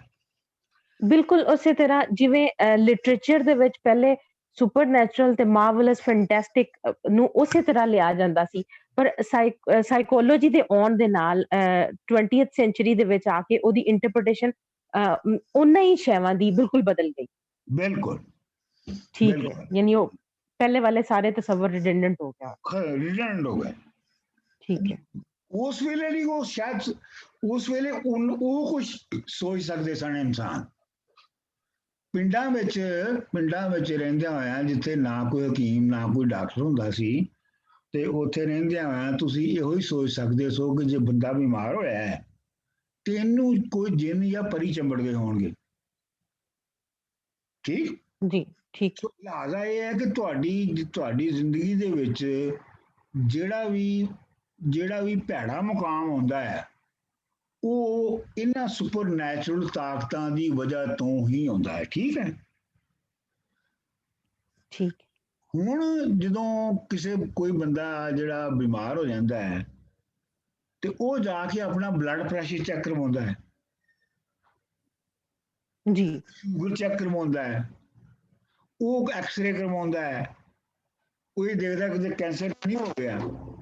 ਇਹ ਹੁਣ ਪਹਿਲੇ ਜਿਹੜੀਆਂ ਜਿੰਨ ਪਰੀਆਂ ਸਨ ਜਿਨ੍ਹਾਂ ਦੇ ਜ਼ਿੰਮੇ ਅਸੀਂ ਲਾ ਰਹੇ ਸਾਂ ਆਪਣੀ ਜ਼ਿੰਦਗੀ ਦੇ ਸਾਰੇ ਮਾਮਲਾਤ ਨੂੰ, ਉਹ ਹੁਣ ਆਈਡੀਆ ਜਿਹੜਾ ਇਨਸਾਨੀ ਸੁਰਤ ਜਿਹੜੀ ਹੈ ਉਹ ਤਰੱਕੀ ਕਰਕੇ ਹੁਣ ਇਸ ਹੱਦ ਤੇ ਪਹੁੰਚ ਗਈ ਹੈ ਕਿ ਉਹ ਨੇਚਰ ਦੇ ਵਿੱਚ ਉਹਦੀਆਂ ਵਜ੍ਹਾ ਲੱਭ ਰਿਹਾ ਹੈ ਕਿ ਬੰਦੇ ਦੇ ਜਿਸਮ ਦੇ ਅੰਦਰ ਕਿਹੜੀ ਚੀਜ਼ ਹੈ। ਠੀਕ ਹੈ। ਕਿ ਉਹਦਾ ਬਲੱਡ ਪ੍ਰੈਸ਼ਰ ਵੱਧ ਗਿਆ, ਤੁਸੀਂ ਉਹਨੂੰ ਸਿਰ ਪੀੜ ਹੋਣਾ ਸ਼ੁਰੂ ਹੋ ਗਈ ਹੈ, ਜਾਂ ਉਹਨੂੰ ਆਪਣਾ ਉਹਦਾ ਦਿਮਾਗ ਫਟ ਜਾਏਗਾ ਬਲੱਡ ਪ੍ਰੈਸ਼ਰ ਦੀ ਵਜ੍ਹਾ ਤੋਂ, ਉਹ ਕਲੈਸ਼ ਕਰ ਜਾਏਗਾ। ਰਾਈਟ। ਸੋ ਇਹ ਹੈਗੇਲੀਅਨ ਮੈਥਡ, ਮੈਂ ਤੁਹਾਨੂੰ ਸਿਰਫ ਹੈਗੇਲੀਅਨ ਮੈਥਡ ਨੂੰ ਇੰਪਲੀਮੈਂਟ ਕਰਨ ਦਾ ਤਰੀਕਾ ਤੁਹਾਡੇ ਨਾਲ ਸਾਂਝਾ ਕਰ ਰਿਹਾ ਹਾਂ। ਜੀ ਹੈਗਲ ਜਿਹੜਾ ਹੈ ਉਹ ਫਲਸਫੀਆਂ ਦੇ ਵਿੱਚੋਂ ਸਭ ਤੋਂ ਵੱਡਾ ਉਹ ਹੈਰਾਕਲੀਟਸ ਨੂੰ ਮੰਨਦਾ ਸੀ। ਹੈਰਾਕਲੀਟਸ ਤੁਹਾਨੂੰ ਯਾਦ ਹੋਏਗਾ ਕਿ ਉਹ ਯੂਨਾਨੀ ਫਲਸਫੀ ਸੀ ਜਿਹੜਾ ਕਿ ਜਿਹਨੇ ਪਹਿਲੀ ਵਾਰੀ ਇਹ ਕਿਹਾ ਸੀ ਕਿ ਜਿਹੜੀ ਜਿਹੜੀ ਯੂਨੀਵਰਸ ਹੈ ਇਹ ਇਨਫਿਨਿਟ ਹੈ ਔਰ ਇਹ ਇਨਫਿਨਿਟ ਰਹੇਗਾ ਔਰ ਇਹਦੇ ਅੰਦਰ ਜਿਹੜੀ ਹੈ ਉਹ ਇਹਦੇ ਅੰਦਰ ਹੀ ਜਿਹੜੀ ਮੂਵਮੈਂਟ ਹੈ ਉਹ ਮੁਸਲਸਲ ਜਾਰੀ ਰਹੇਗੀ।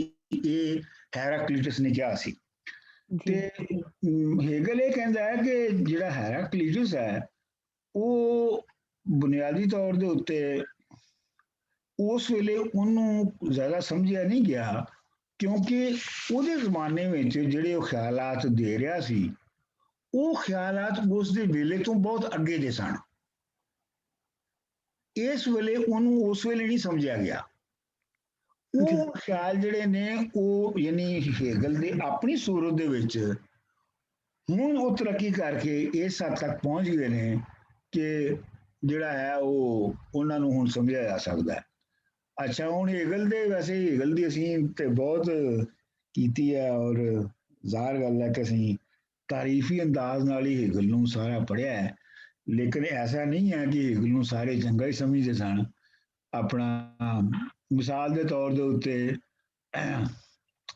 ਰਸਲ ਬਰਟਨ ਰਸਲ ਜਿਹੜਾ ਸੀ ਉਹਨੇ ਉਹ ਤੇ ਤਨਕੀਦ ਕਰਦਿਆਂ ਹੋਇਆ ਕਿਹਾ ਕਿ ਹੈਗਲ ਦੀਆਂ ਸਾਰੀਆਂ ਹੀ ਗੱਲਾਂ ਗਲਤ ਨੇ ਤੇ ਉਹ ਜੇ ਉਹਦੀ ਨਜ਼ਰੀਏ ਨੂੰ ਸਹੀ ਸਾਬਤ ਕਰਨਾ ਹੋਵੇ ਨਾ ਤੇ ਦੁਨੀਆ ਦੀਆਂ ਹਕੀਕਤਾਂ ਨੂੰ ਤੋੜਨਾ ਮਰੋੜਨਾ ਪੈਂਦਾ ਤਾਂ ਉਹਦਾ ਫਲਸਫਾ ਸਹੀ ਸਾਬਤ ਹੁੰਦਾ ਹੈ।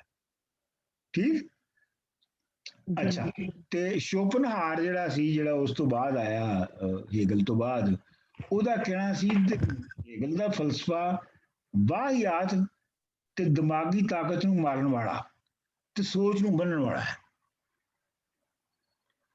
ਤੇ ਕਾਰਲ ਪਾਪਰ ਜਿਹੜਾ ਹੈ ਉਹ ਸ਼ੋਪਨਹਾਰ ਦਾ ਇਹਨੂੰ ਹੀ ਕੋਟ ਕਰਦਿਆਂ ਹੋਇਆ ਕਹਿੰਦਾ ਹੈ ਕਿ ਜੇ ਕਿਸੇ ਦੀ ਮੱਤ ਮਾਰਨੀ ਹੋਵੇ ਨਾ, ਜੇ ਕਿਸੇ ਬੰਦੇ ਨੂੰ ਟੋਟਲੀ ਜਿਹੜਾ ਹੈ ਉਹ ਕਰਨਾ ਹੋਵੇ,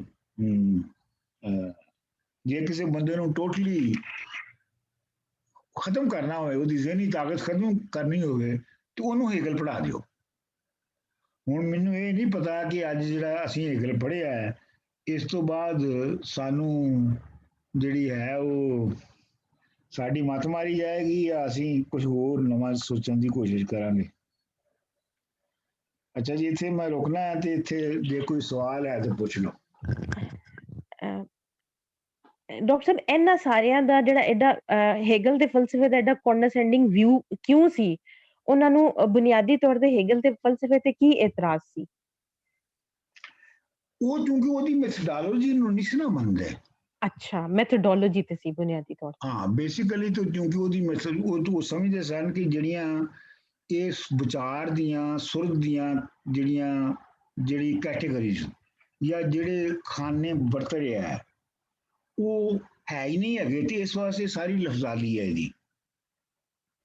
ਦੇਖੋ ਨਾ, ਅਗਰ ਉਸ ਤੋਂ ਬਾਅਦ ਅਗਰ ਫਰਜ਼ ਕਰੋ ਮਾਰਕਸ ਜਿਹੜਾ ਹੈ ਉਹ ਹਗੇਲੀਅਨ ਮੈਥਡੋਲੋਜੀ ਨੂੰ ਯੂਜ਼ ਨਾ ਕਰਦਾ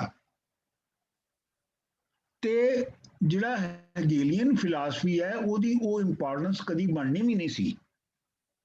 ਠੀਕ ਹੈ। ਹਗੇਲੀਅਨ ਮੈਥਡੋਲੋਜੀ ਦੀ ਇੰਪੋਰਟੈਂਸ ਬਣੀ ਇਸ ਵਾਸਤੇ ਕਿ ਉਹ ਮਾਰਕਸ ਦੀ ਬੁਨਿਆਦ ਉਹ ਮੈਥਡੋਲੋਜੀ ਬਣੀ। ਠੀਕ ਹੈ।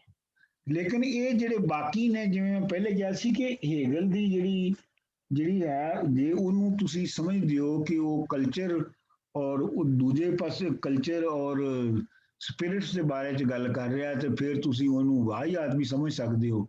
ਲੇਕਿਨ ਇਹ ਹੈ ਕਿ ਜੇ ਤੁਸੀਂ ਉਹਨੂੰ ਉਹਦੀ ਮੈਥਡੋਲੋਜੀ ਨੂੰ ਸਮਝ ਕੇ ਤੁਸੀਂ ਤਾਰੀਖ ਨੂੰ ਸਮਝਣ ਦੀ ਕੋਸ਼ਿਸ਼ ਕਰੋ ਤੇ ਫਿਰ ਤੁਸੀਂ ਕਿਸੇ ਹੋਰ ਨਤੀਜੇ ਤੇ ਵੀ ਪਹੁੰਚ ਸਕਦੇ ਹੋ। ਫਿਰ ਤੁਸੀਂ ਬਿਲਕੁਲ ਮੁਖਤਲਿਫ ਨਤੀਜੇ ਤੇ ਪਹੁੰਚੋਗੇ। ਸੋ ਇਹ ਸੀ ਹੇਗਲ ਤੇ ਇਹਦੇ ਬਾਰੇ ਚ ਮੈਂ ਚਾਹੁੰਦਾ ਸਾਂ ਕਿ ਅਸੀਂ ਬਹੁਤ ਚੰਗੀ ਤਰ੍ਹਾਂ ਪੜ੍ਹੀਏ, ਕਿਉਂਕਿ ਇਹਦੇ ਤੋਂ ਬਾਅਦ ਫਿਰ ਜਿਹੜਾ ਹੇਗਲ ਤੋਂ ਅੱਗੇ ਜਿਹੜਾ ਫਲਸਫਾ ਹੈ ਉਹ ਜਾਂ ਹਗੇਲੀਅਨ ਹੈ ਤੇ ਜਾਂ ਐਂਟੀ ਹਗੇਲੀਅਨ ਹੈ। ਜਿਹੜਾ ਮਾਰਕਸ ਹੈ ਉਹ ਠੀਕ ਹੈ, ਬਹੁਤ ਉਹ ਤੋਂ ਉਲਟ ਹੈ, ਲੇਕਿਨ ਮਾਰਕਸ ਵੀ ਹਗੇਲੀਅਨ ਮੈਥਡੋਲੋਜੀ ਨੂੰ ਹੀ ਯੂਜ਼ ਕਰਦਾ ਹੈ ਤੇ ਬਾਕੀ ਵੀ ਕਰਦੇ ਨੇ। ਠੀਕ ਹੈ ਜੀ? ਜੀ ਠੀਕ। ਹੋਰ ਕੋਈ ਸਵਾਲ? रसल ने इनू मुकम्मल ही इनू मतलब है कह देता कि है ही नहीं है, सारा गलत है। उस दिन कोई केस बनाई होनी उसने? नहीं, वो तो ਉਹਨੇ ਪੂਰੀ ਉਹਦੀ ਆਪਣੀ ਇੱਕ ਫਿਲਾਸਫੀ ਸੀ। ਉਹਦੇ ਮੁਤਾਬਕ ਜਿਹੜਾ ਜਿਵੇਂ ਫਿੱਟ ਕਰਦਾ ਨਾ ਹੇਗਲ ਮੁxtਲਿਫ ਹਿਸਟਰੀ ਦੀਆਂ ਸਟੇजेस ਨੂੰ ਆਪਣੀ ਮੈਥਡੋਲੋਜੀ ਚ, ਠੀਕ ਹੈ ਨਾ? ਤੇ ਰਸਲ ਇਹ ਸਮਝਦਾ ਕਿ ਉਵੇਂ ਉਹ ਫਿੱਟ ਨਹੀਂ ਹੋ ਸਕਦੀਆਂ ਤੇ ਜੇ ਉਹਨਾਂ ਨੂੰ ਫਿੱਟ ਕਰਨਾ ਹੋਵੇ ਉਹਨਾਂ ਡਿਵੈਲਪਮੈਂਟਸ ਨੂੰ ਹਗੇਲੀਅਨ ਕੈਟਾਗਰੀਜ਼ ਦੇ ਵਿੱਚ, ਤੇ ਉਹ ਹਕਾਇਕ ਨੂੰ ਤਰੋੜਨਾ ਮਰੋੜਨਾ ਪਵੇਗਾ। ਅੱਛਾ, ਹਾਂ, ਉਹ ਇਹ ਕਹਿੰਦਾ ਹੈ ਕਿ ਉਹ ਉਹਨੂੰ ਐਕਸਪਲੇਨ ਨਹੀਂ ਕਰਨੀਆਂ ਬਲਕਿ ਤੁਹਾਨੂੰ ਹਕੀਕਤਾਂ ਨੂੰ ਤੋੜ ਮਰੋੜ ਕੇ ਉਹਦੇ ਵਿੱਚ ਫਿੱਟ ਕਰਨਾ ਪਏਗਾ। ਇਹ ਕਹਿ ਰਿਹਾ ਉਹ।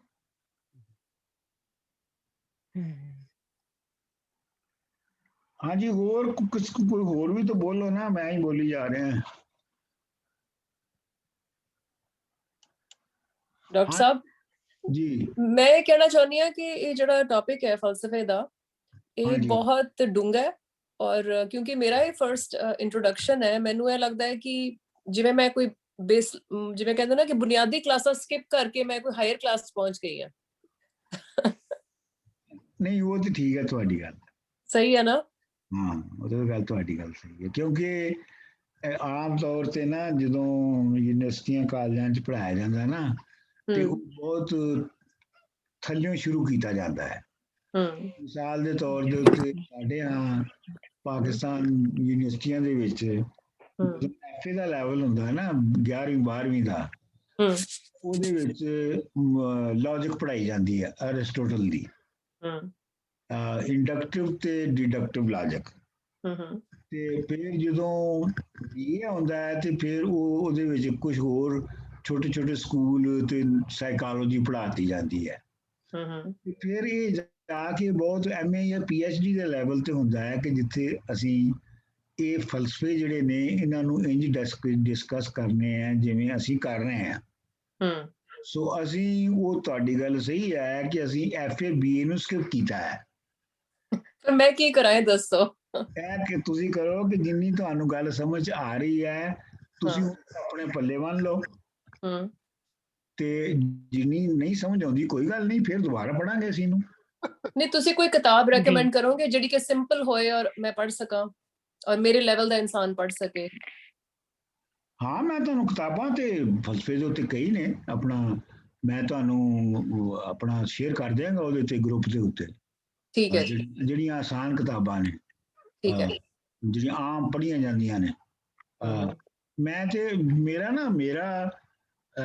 ਮੇਰਾ ਜ਼ਰਾ ਥੋੜਾ ਜਿਹਾ ਡਿਫਰੈਂਟ ਤਲਕ ਹੈਗਾ ਹੈ ਇਹਦੇ ਨਾਲ, ਵੈਸਟਰਨ ਫਿਲਾਸਫੀ ਦੇ ਨਾਲ, ਕਿਉਂਕਿ ਮੈਂ ਉਹਨੂੰ ਬਹੁਤ ਇੰਟਰਨਲੀ ਉਹਦੀ ਡਾਇਨਾਮਿਕਸ ਨੂੰ ਸਮਝ ਕੇ ਤੇ ਸ਼ੇਅਰ ਕਰਨਾ ਚਾਹੁੰਦਾ ਹਾਂ। ਜੀ, ਹਾਂਜੀ ਪ੍ਰਭਜੋਤ ਜੀ ਤੁਸੀਂ ਦੱਸੋ। ਪ੍ਰਭਜੋਤ ਜੀ। ਹਾਂਜੀ ਹਾਂਜੀ ਡਾਕਟਰ ਸਰ। ਹਾਂਜੀ ਕੋਈ ਸਰ ਹਾਂਜੀ ਕਲੀਅਰ ਹੈ ਮੈਨੂੰ ਇਹ ਚੀਜ਼ਾਂ ਜੋ ਵੀ ਤੁਸੀਂ ਦੱਸਿਆ। ਪਹਿਲਾਂ ਥੋੜੀ ਹੈ ਪ੍ਰੋਬਲਮ ਆ ਰਹੀ ਸੀ, ਬਟ ਜਿੱਦਾਂ ਤੁਸੀਂ ਐਗਜ਼ਾਮਪਲਸ ਦਿੱਤੀਆਂ ਨੇ ਐਵੋਲੂਸ਼ਨ ਆਫ ਥਾਟ, ਤੇ ਉਹਦੇ ਨਾਲ ਇਹ ਆਲਮੋਸਟ ਕਲੀਅਰ ਹੈ ਸਰ ਸਾਰੀਆਂ ਚੀਜ਼ਾਂ। Very good very good. ਹਾਂਜੀ ਹਾਂਜੀ ਸਰ। ਹਾਂਜੀ ਤੇ ਆਪਣਾ ਆਬਦ ਤੁਸੀਂ ਵੀ ਬੋਲੋ।